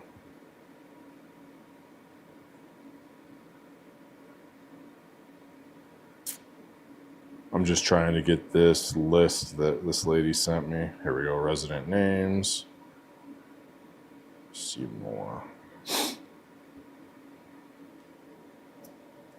Oh, I was hoping she sent me a spreadsheet, but it looks like she sent me a JPEG. So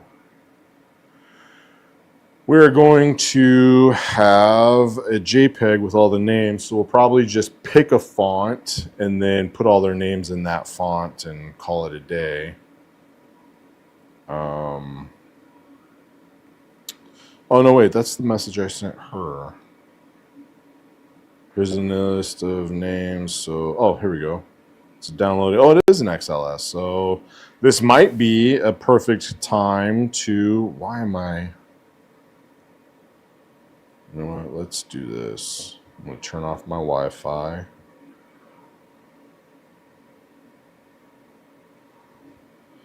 So this might be a perfect time to try out my first ever, I don't even remember what it's called.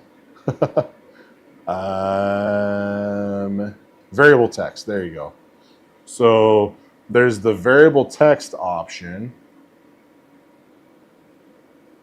And so I can take a file, I think, and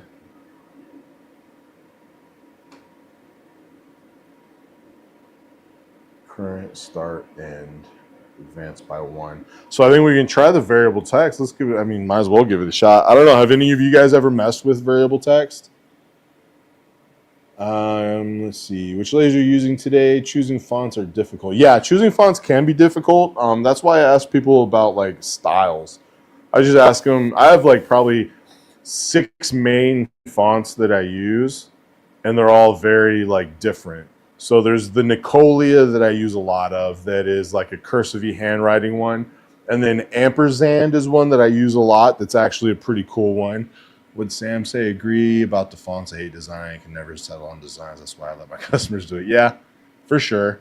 I've only ever had to flip through fonts like maybe twice, maybe 3 times, for a customer that just couldn't make up their mind. Normally, I'll just figure out what style they want and then suggest something, and just kind of make it sound like they don't have too many options. I'm not trying to strong arm them into it. I just don't want them to like get analysis paralysis, you know?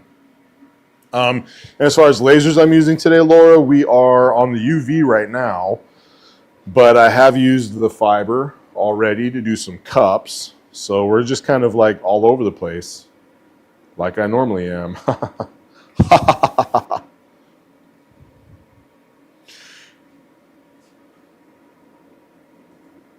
You know what might help? I'm going to stop sharing that screen. Maybe that'll help with the resolution issue. Like having 2 computers stream at the same time might be just eating up too much bandwidth. So I don't know. Remove. So maybe if I just shut that down, it'll be better. We'll see. I don't know. Hopefully it'll improve. Leave the site. Yes. So I'm going to just kill my, I use my MacBook to connect to my my PTZ camera that I run most of the time.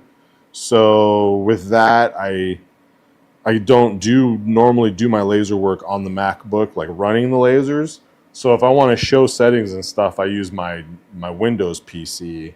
And I think just having both of them running at the same time might be more than my internet can handle right now. Yes, I use variable text a lot for large orders that require serial numbers. Other than that, I don't really use it that much. I'm going to try it for names today. I think it might be cool. It might be a huge fail. I don't know. We'll find out. I'm going to forward this to myself. Include and send it to beamituplaserworks@gmail.com because I don't have my email installed on this PC yet.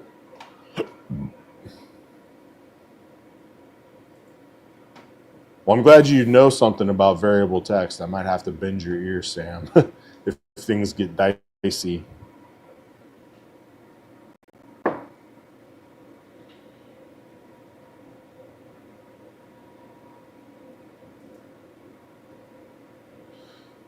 Laura, I'm glad you like your UV. How long have you had it? My desktop I use for Netflix and Disney. Yeah, me too. For when the kids are here.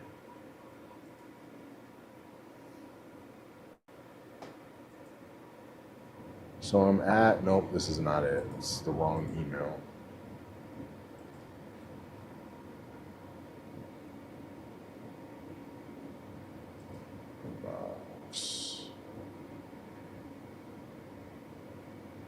Yeah, I think my internet's just suffering today because even loading emails right now with Wi-Fi is just not good. So unfortunately, I didn't want to pay all the extra money for like business fiber internet or anything like that at the moment. So I'm just running off of like a 5G hotspot, and it gets a little dicey sometimes, but yeah.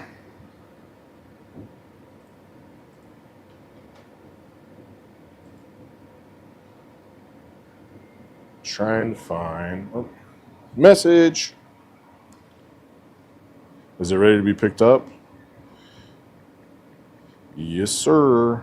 I have to leave at 2:50, but will be back at 4.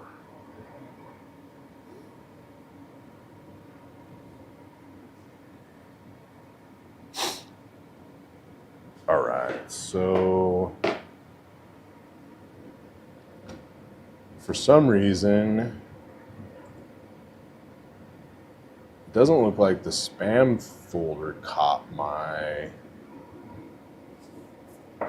Did I misspell my own email address? What do you want to bet? I misspelled my own email address. So BEAI, beam it up lasers. Yeah. You idiot. Oh, good grief. Beam it up lasers works. All right. Boom. And that is why it's better to get sleep.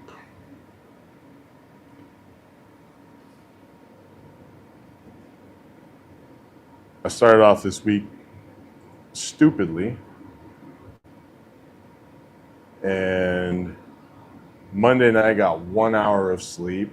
Tuesday night I got 5 hours of sleep, and then got like 6 or 7 hours on Wednesday night. So I ran Monday, Tuesday, and Wednesday off of 6 hours of sleep because I just had so much to get done. And that is definitely not the preferred method. All right, so we have our spreadsheet downloaded now. And I want to go over here. So I'm going to browse the CSV file, go to my downloads. Okay, so first off, what's a CSV file? Do I need to convert the file? Sam, do I have to have a specific file format, or is an XLS spreadsheet going to be good? It looks like it's not. Do I have to import the file? No, because it has the thing to browse right there. Maybe I put it in documents. Let's go to documents. No, that's Zoom. Downloads. Just says shopping carts.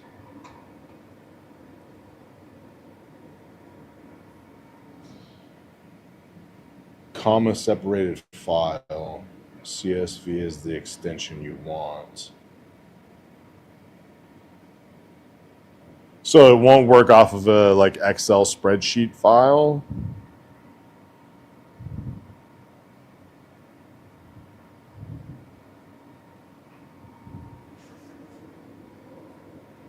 Nah, maybe a live stream's not the best way to try and figure this out, but maybe it is.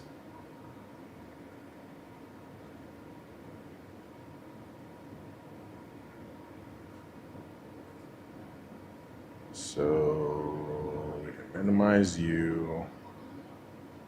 Sorry guys, I'm just trying to get this figured out.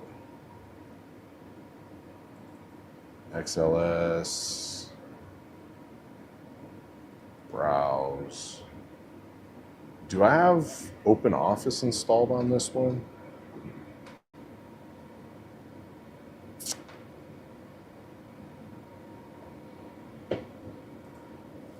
I don't think I do have OpenOffice installed on this PC.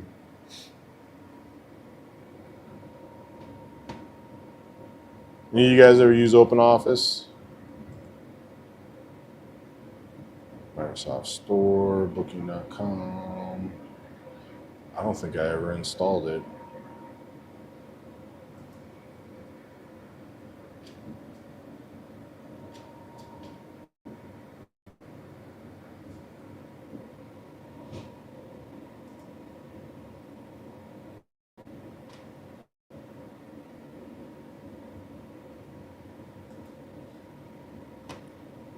I thought Windows came with all that stuff. I'm such an old man. Just like, we're back in my day.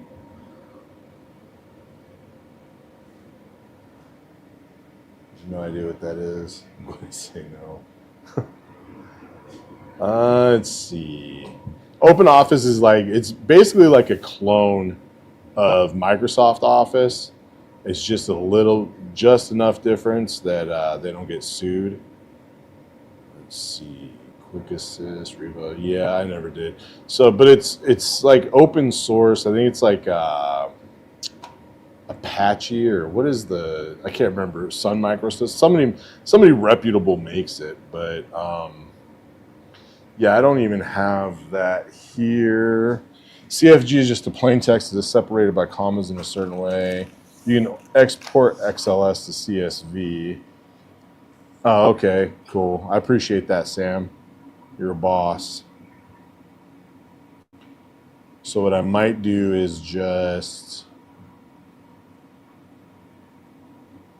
open a spreadsheet. All right, so I'm going to take my email and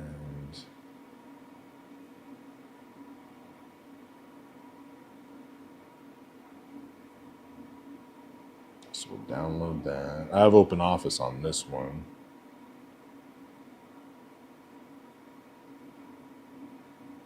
Sorry guys, I know this isn't like the most exciting stuff to watch now. All right, so I've got it opened. So if I go to File, Export, and then I can drop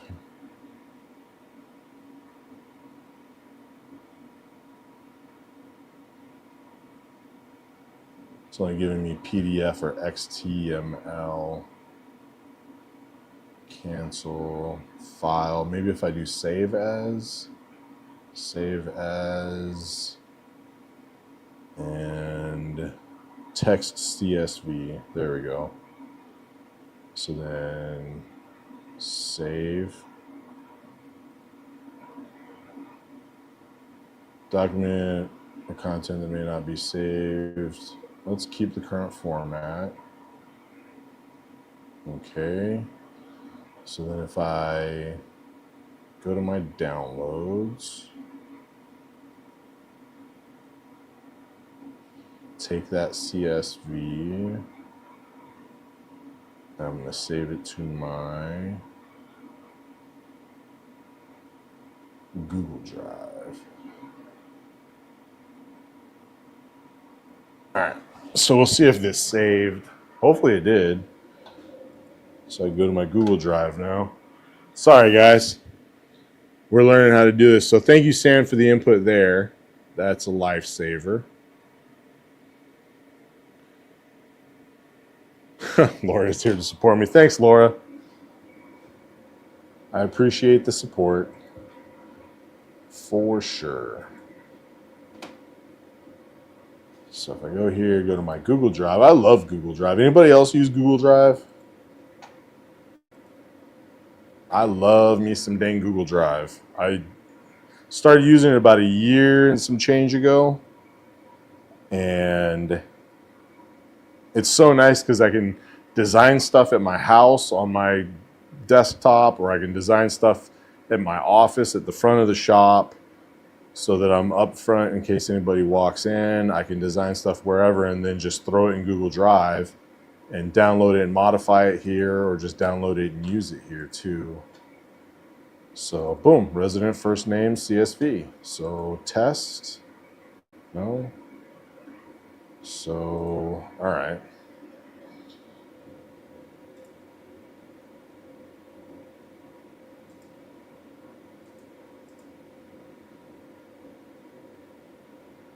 Convert all variable text into normal text objects. So do I...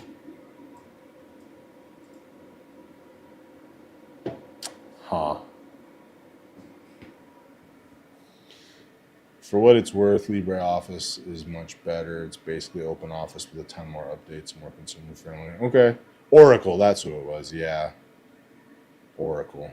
I'll have to check that LibreOffice because there sometimes like some PDFs that I want to open won't open in OpenOffice. I have to go to Inkscape to open them, and it's kind of a pain in the butt. So,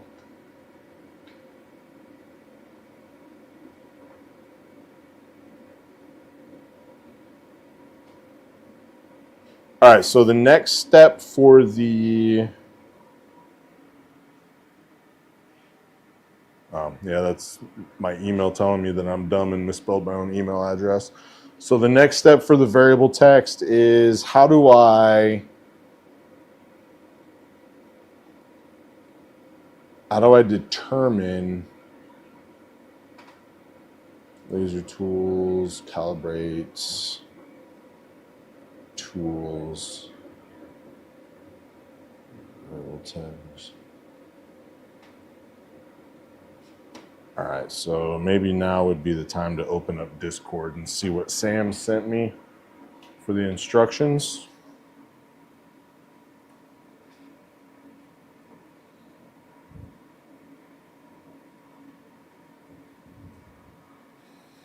Oh, give me just a moment, guys. I have a phone call coming in. I'll be right back.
All right, sorry about that. The wife got some mandatory overtime, so she was just calling to let me know that she got out of work finally.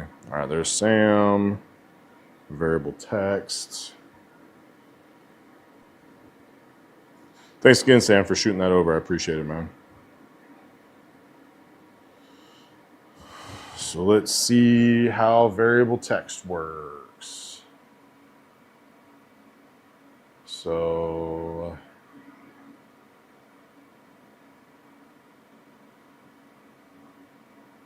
okay, so up there where it says normal, we're going to go to merge CSV.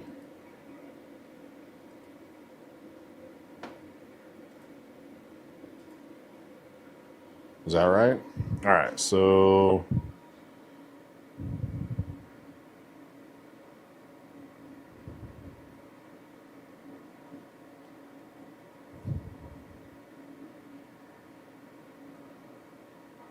serial numbers, additional notes. Merge slash CMV. We're using merge CSV formatting. Lightburn will automatically substitute special combinations of characters with an entry from a CSV file. So refer to the first column in a CSV using the formatting %0 and the second using %1. All right, so if I do the percent, which is shift 5, 0. Why is it not? All right, so shift 5 and then 0.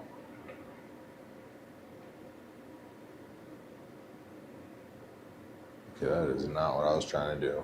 All right, so here we are, %0. A current value of 0 refers to the first row, 1 to the second, and the third. Okay, for example, if using CSV file with the following content and entering the format, I'm thinking of buying %0, it costs %1. Output.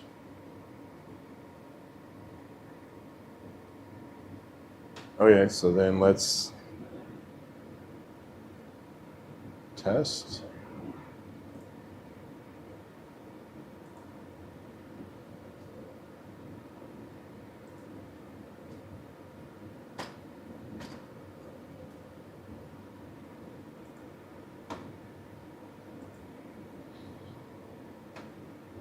So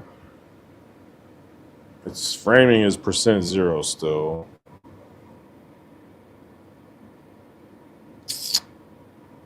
Let's see.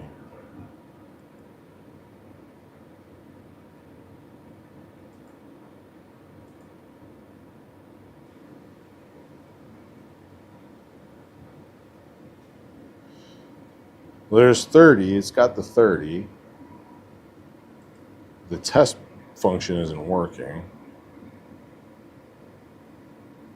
Do I need to? They're putting stuff in quotes, but I don't think I need the quotes.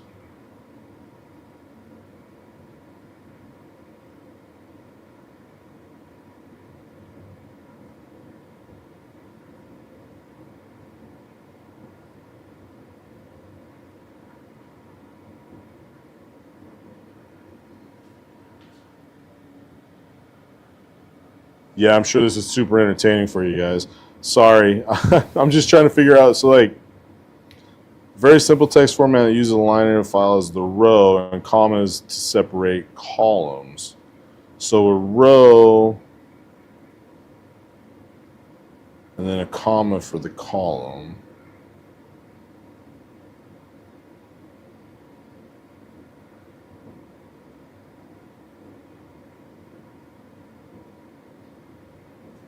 %sign followed by a number to look up a column in the current row of a CSV file. Columns and rows are numbered starting from 0. Refer to the first column using the formatting %0, and the second using %1. So that would be moving over in columns, right? So then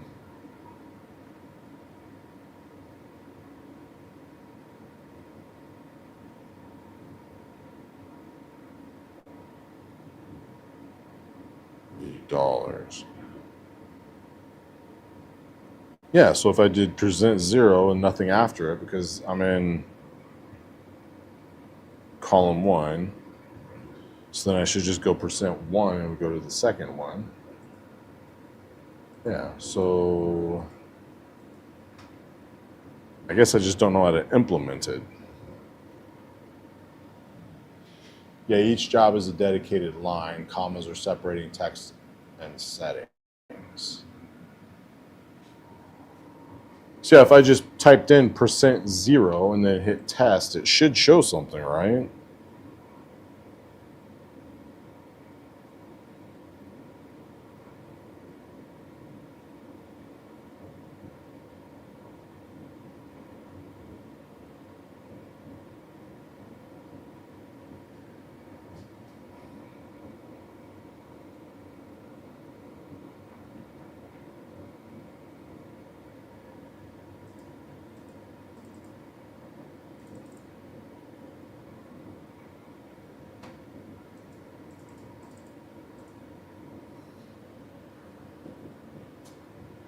It's odd it's not working. Percent zero test. Alright, well maybe I need to reload it. Clear it. Reload it. And then go percent zero test. Still nothing. The 1.7 documentation shows a preview of what it should look like in preview mode. Preview. Oh, you know, maybe it's because I'm partially an idiot. Preview, nope, it previews as percent zero. Do I need to use the quotes? I don't need to use the quotes, do I? Maybe I need to use the quotes. Let's try putting the quotes in. Let's see what happens.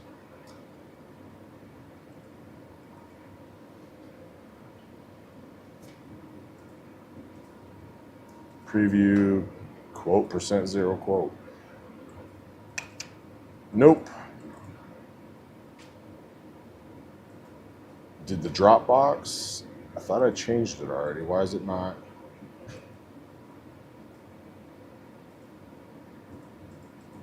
Okay, well now we're getting a little bit of something, I guess. So merge CSV, percent zero.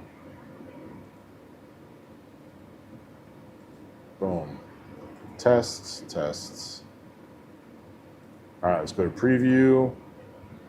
One shape is set to fill but not closed. Continue. It's not doing it. Maybe I got a bad file. I don't know. I'll have to dick around with this later. Quotes for verbatim. Yeah, I know. I'd figured as much, but I just thought, you know, give it a shot. So what I'll probably just do is reference the names off my phone for now, and we'll just go like that. I'll definitely have to screw with this again later, though, because it's an awesome function, and it might just be that the file exported stupid or whatever, you know. So there's about 1,000 different things it could have been or could be, and I'm just gonna go with it. So I think we're gonna do ampersand. I like this font. I guess if I wanted to, I could probably show my screen through the camera. I don't know how terrible that's gonna look. Never mind my rock star, or monster, rather. Jesus.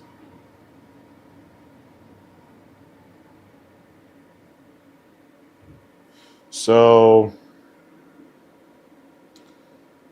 yeah, there's this font I like. There's one that's called Ananda, and then there's one that's called ampersand. The ampersand, to me, has more of a Christmas feel. So this guy's name is Roger. We're gonna go R-O. Is it D-G-E-R or just G-E-R? R-O-G-E-R. R-O-G-E-R. Boom. That's a pretty decent size. I don't know. What do you guys think? Should we go with this one or should we use the Ananda?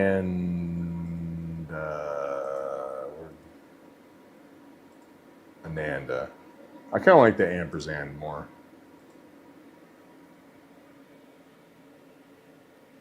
Oh, still I'm saying quotes for verbatim. Yep. I think I'm going to make a command decision. We're going to go with ampersand. I'll probably make it a little bit smaller just so that I don't have to vary the font size too much. The longer names will fit. So I think I like that right there. And maybe move it down.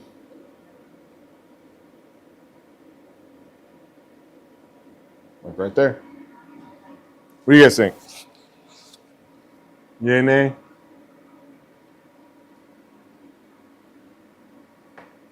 I like it. I think we're going to make it work. All right, it is 2:30, so we'll see if we can crank through in the next 20-ish minutes and get something going here. So let's go to, we're going to do normal for our text, and then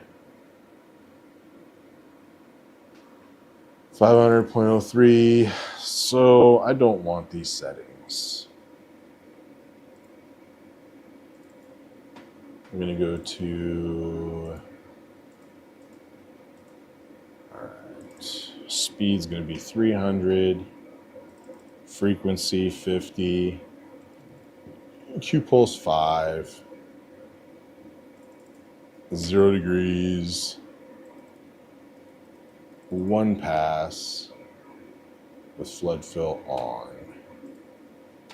And we're going to hit start and see that Roger is framing.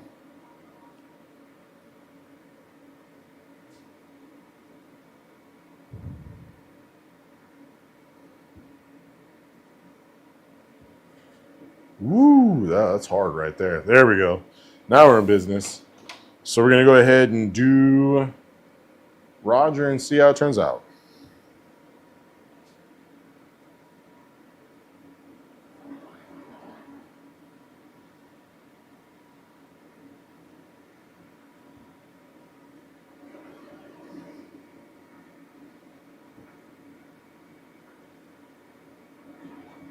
Thanks for your help, though, Sam. I really do appreciate it. And I'll have to sit down.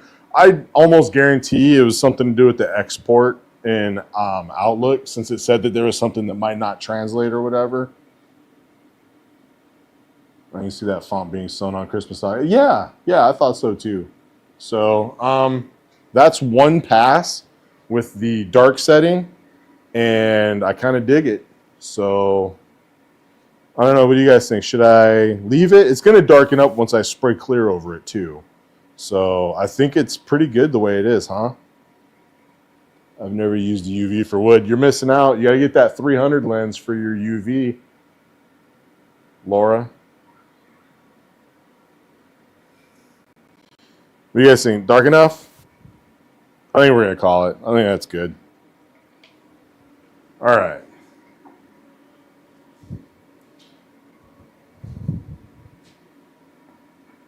We got Roger down. Ella Jean is next. Ellajean.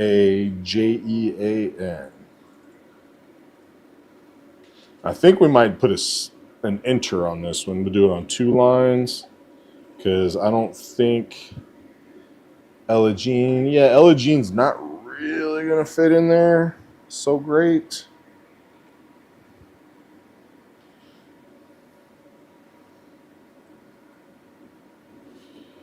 So maybe we just hit enter. Boom. Ella Jean.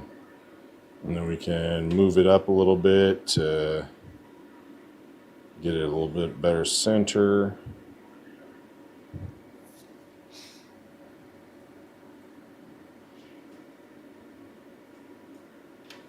Hit F1 on that bell to get it lined up right. And then boom. We're doing Ella Jean. Oh, you have the 300. Okay. I couldn't remember if you picked one up or not. Yeah, it's a great lens. I think it's super usable, especially for wood. For small jobs like this, where alignment is an issue with the gantry CO2s and speed too. I mean, being able to knock out these ornaments in I don't know, the last one took 35 seconds. This one will probably take a minute and some change just because it's longer. You can't really beat it, you know.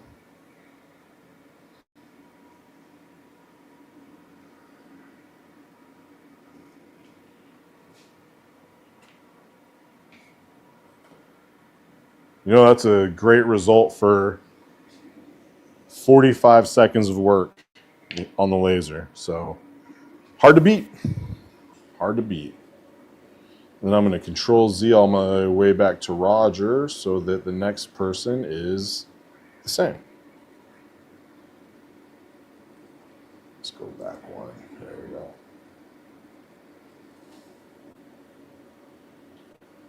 Boom.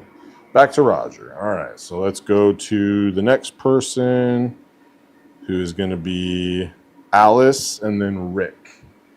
All right, Alice. A-L-I-C-E. Oops, not typing. A-L-I-C-E.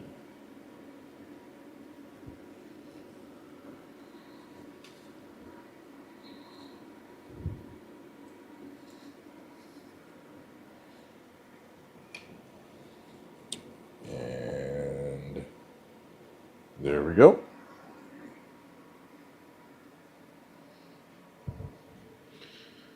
For the LE team, you all suggested it, so I purchased it. Yeah. I picked up some living wood I wanted to mark. Okay. Yeah, the wood's just gorgeous. And it can cut thin wood too. Like if I wanted to cut a hole out of one of those ornaments with the what in the world? Why did it throw a little acento in there? Oh, I fat fingered something. You big dummy.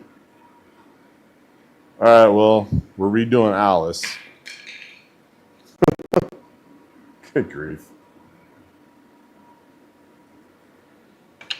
Trying again. Well, it was lined up pretty good too. Bam.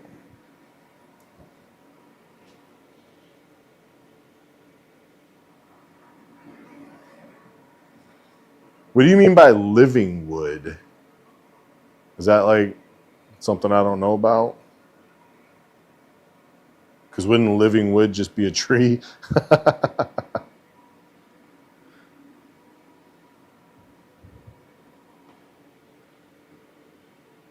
Oh, you're talking about the basswood with the live edge. Okay, gotcha. Gotcha. That makes sense. Okay. Yeah, that stuff's good. I've used that stuff from Hobby Lobby a lot. Alice and then Rick was the next one, right? Pickle Rick.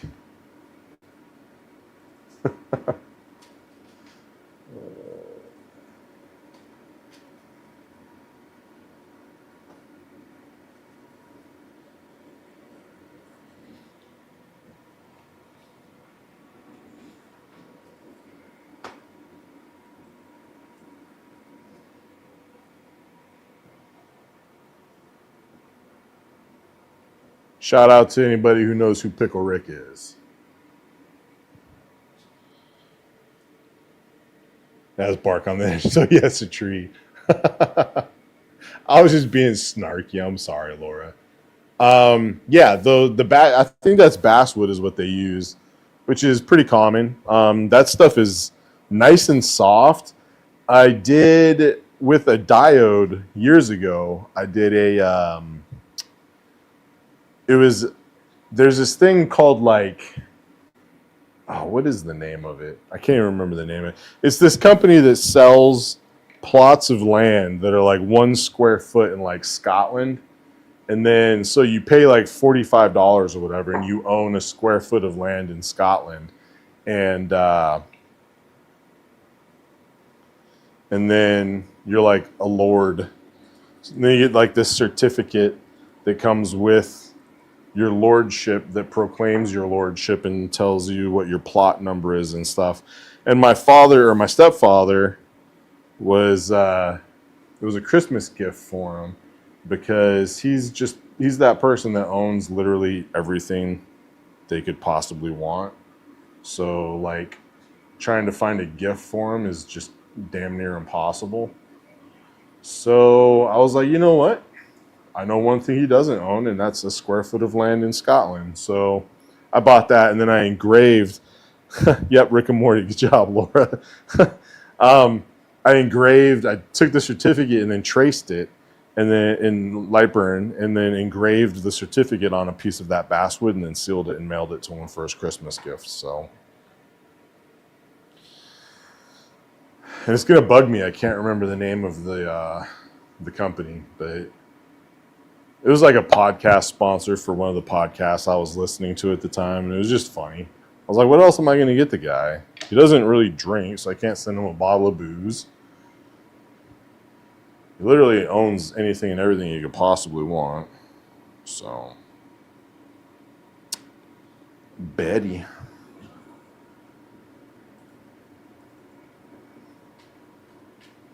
Do you watch Rick and Morty, Laura? That's hilarious. I just thought you're too innocent for something like that. That show's whack. That is one of the weirdest cartoons I've ever seen in my entire life.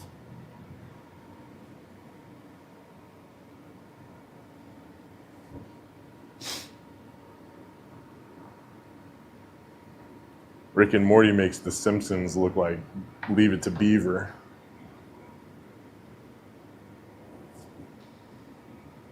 Gene with 2 E's. It's like having a star named after you, Priceless. I bet he loved that gift. I don't know. He may have, he may not have. It was the thought that counts. The star thing's kind of cool though too. Yeah, my dad had actually brought that up as an alternative to something like that.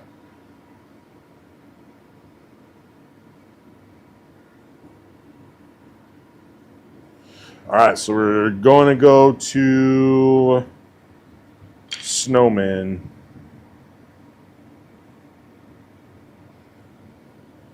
So Betty, thank you for your service. We're done with you. Belle, thank you for your service. We're done with you. And we're going to go to the Snowman now. F1 it. And we'll line this bad boy up.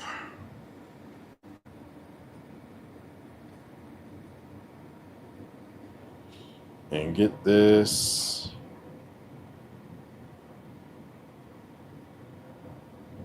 Bam. All right, so we're going to do the name sideways on these ones. Alabama, aware and pay attention. Oh, so you don't watch it? Okay. You're just aware that it exists. I knew nothing about Rick and Morty until the first time it was on TV, and I was like, what the heck am I watching?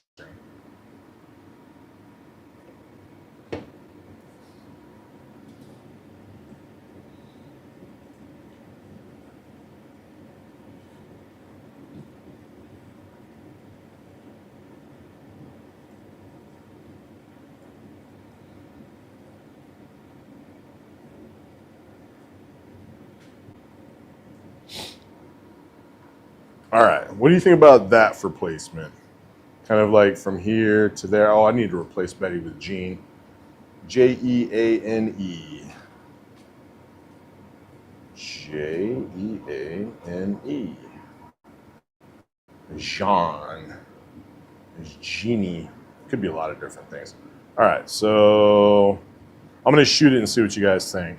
I got spares.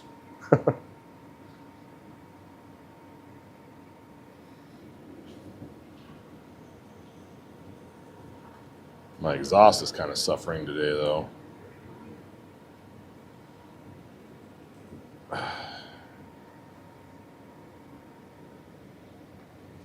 Ever consider maybe reusing Christmas trees for lasering blanks? I'm considering it, but not sure if I'd reuse them for how far. You know what? That's a cool idea. What do you guys think about Gene? Is that good placement? Should I budget up just a little bit? I think maybe the next one I'll nudge up just a hair. It's pretty good though. Sap would be my biggest concern. Sam, I see people doing that often, just a name and hanging hole. Yeah, I mean that would be cool. If you had something to just like slice it up with, like a bandsaw or something, I don't know. Oh, that's why. God dang. All right, so F1 it.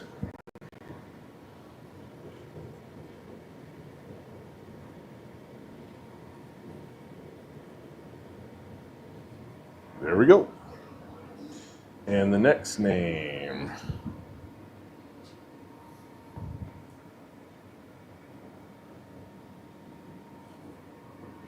We're looking at Jean. Oh, another Betty.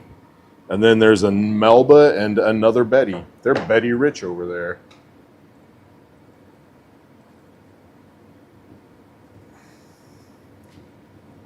So, I'm sorry, what was the next one now? Oh, another Betty, okay.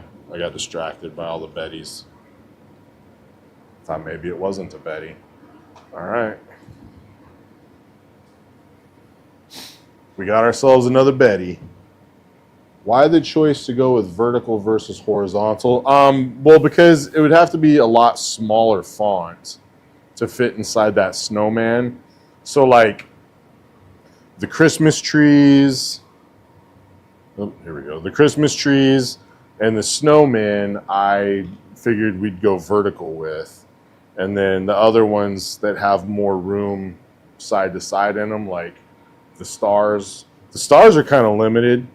I don't know. I should have probably made like fatter stars than I did, but I don't know. You live, you learn, I suppose. What was the next one? Melba?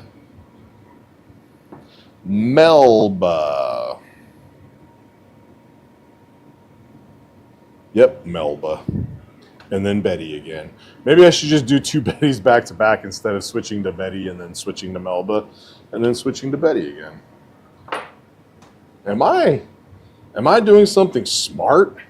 No way. There's no way I'm doing something smart right now. What are the odds? Yeah. Shout out to all the hardcore viewers watching this still. Thanks, guys. You're far nicer than I deserve. This probably isn't the super enjoyable. And chat hasn't really been popping with a lot of questions or anything. So I guess aside from my little, I don't know, lecture on how I like to do cups, this hasn't been super informative. But that cup did turn out nice. Using that hybrid rotary / kind of quasi cylinder correction, but not really cylinder correction, I think it turned out really nice. And I'm in front of the camera again. All right, so we got two Bettys. Now we can move on to Melba, right?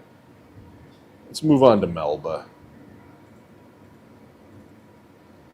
Melba's one of those Golden Girls names. That's an old school, Melba.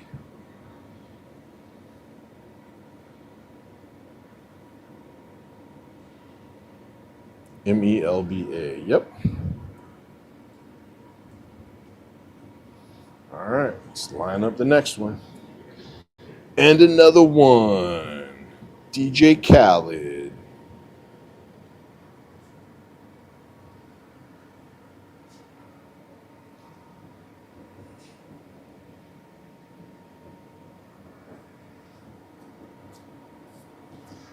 Laura, are you done with your Christmas work?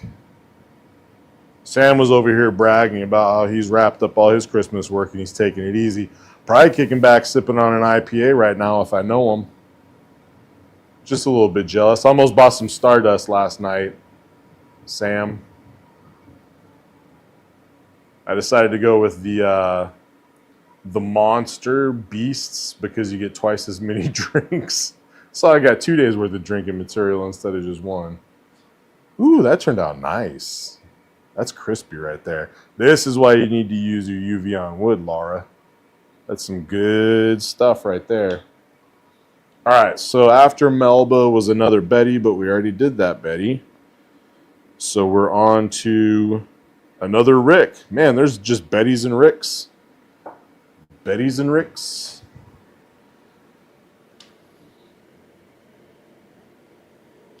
These tags are going to a retirement home or retirement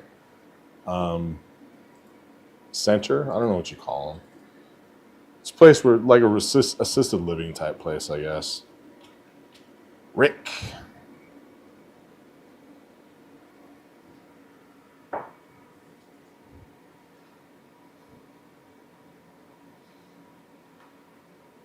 And then Ron. Probably just go change Ron while it's running. Am I doing more smart stuff? Man. I better cut it out before people get expectations.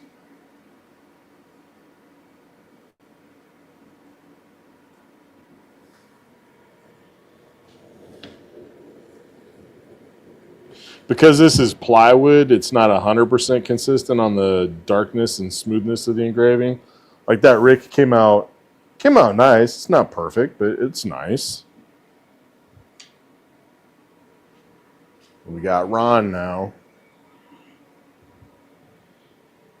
I'm just about done. I have some coming over to pick their order up, and I'm done. That Melba looks amazing. Yeah, that Melba did look amazing. Holy, out of focus, Batman. Woo, come on. There you go. You can do it. You can do it. You can do it.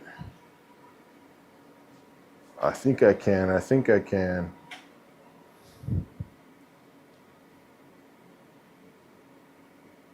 Whoop, there. Whoop, whoop, whoop, whoop, whoop, whoop. Almost had it. There we go. Now we're there. Sorry about that, guys. Made my eyes water for a second. Try out the UV soon on wood. What are you using? Do you need that table, though? No, you don't need the table. I'm using the table because it has these pegs in it that I can index off of just to make lining things up a little bit easier. I'm not...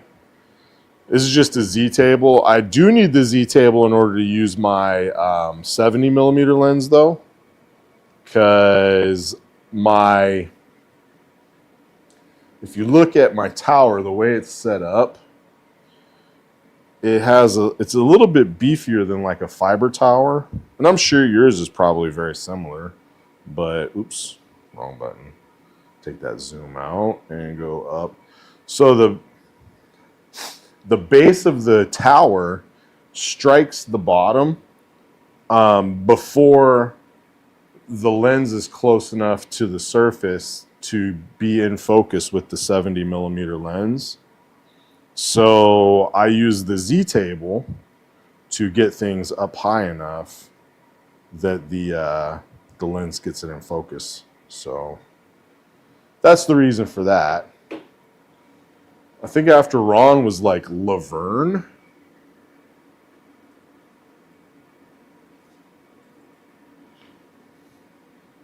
I wonder if there's a Shirley on there too. Laverne. So we're going to go LA space VERNE. VERNE. Laverne. Bam.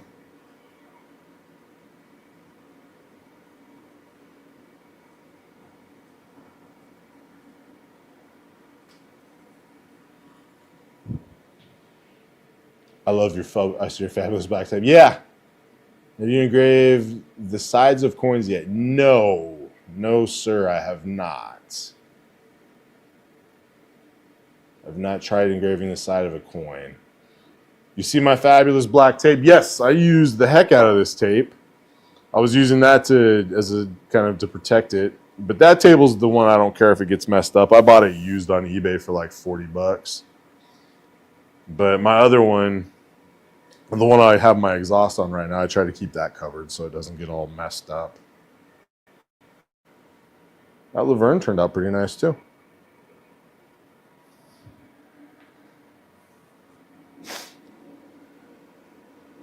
All right, after Laverne, we have No More Snowmen. So we're going to switch to Christmas trees. We'll keep it vert or horizontal. Well, I mean, the design will be horizontal. The text will be vertical when it's on and hanging. So let's zoom out.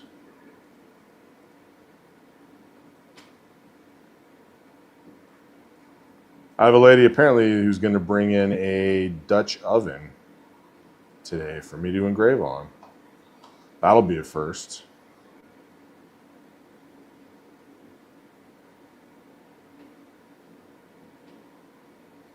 All right, so we got Laverne. After Laverne was Barb. So let's frame that up.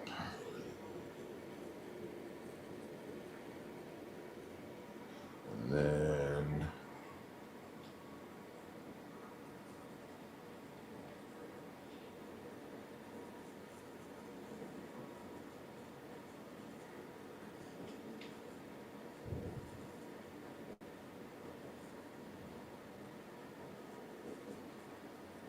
bam.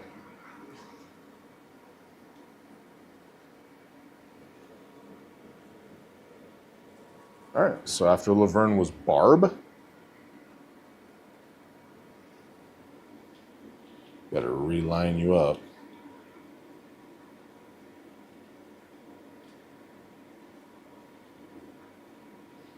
All right. Let's go to Barb.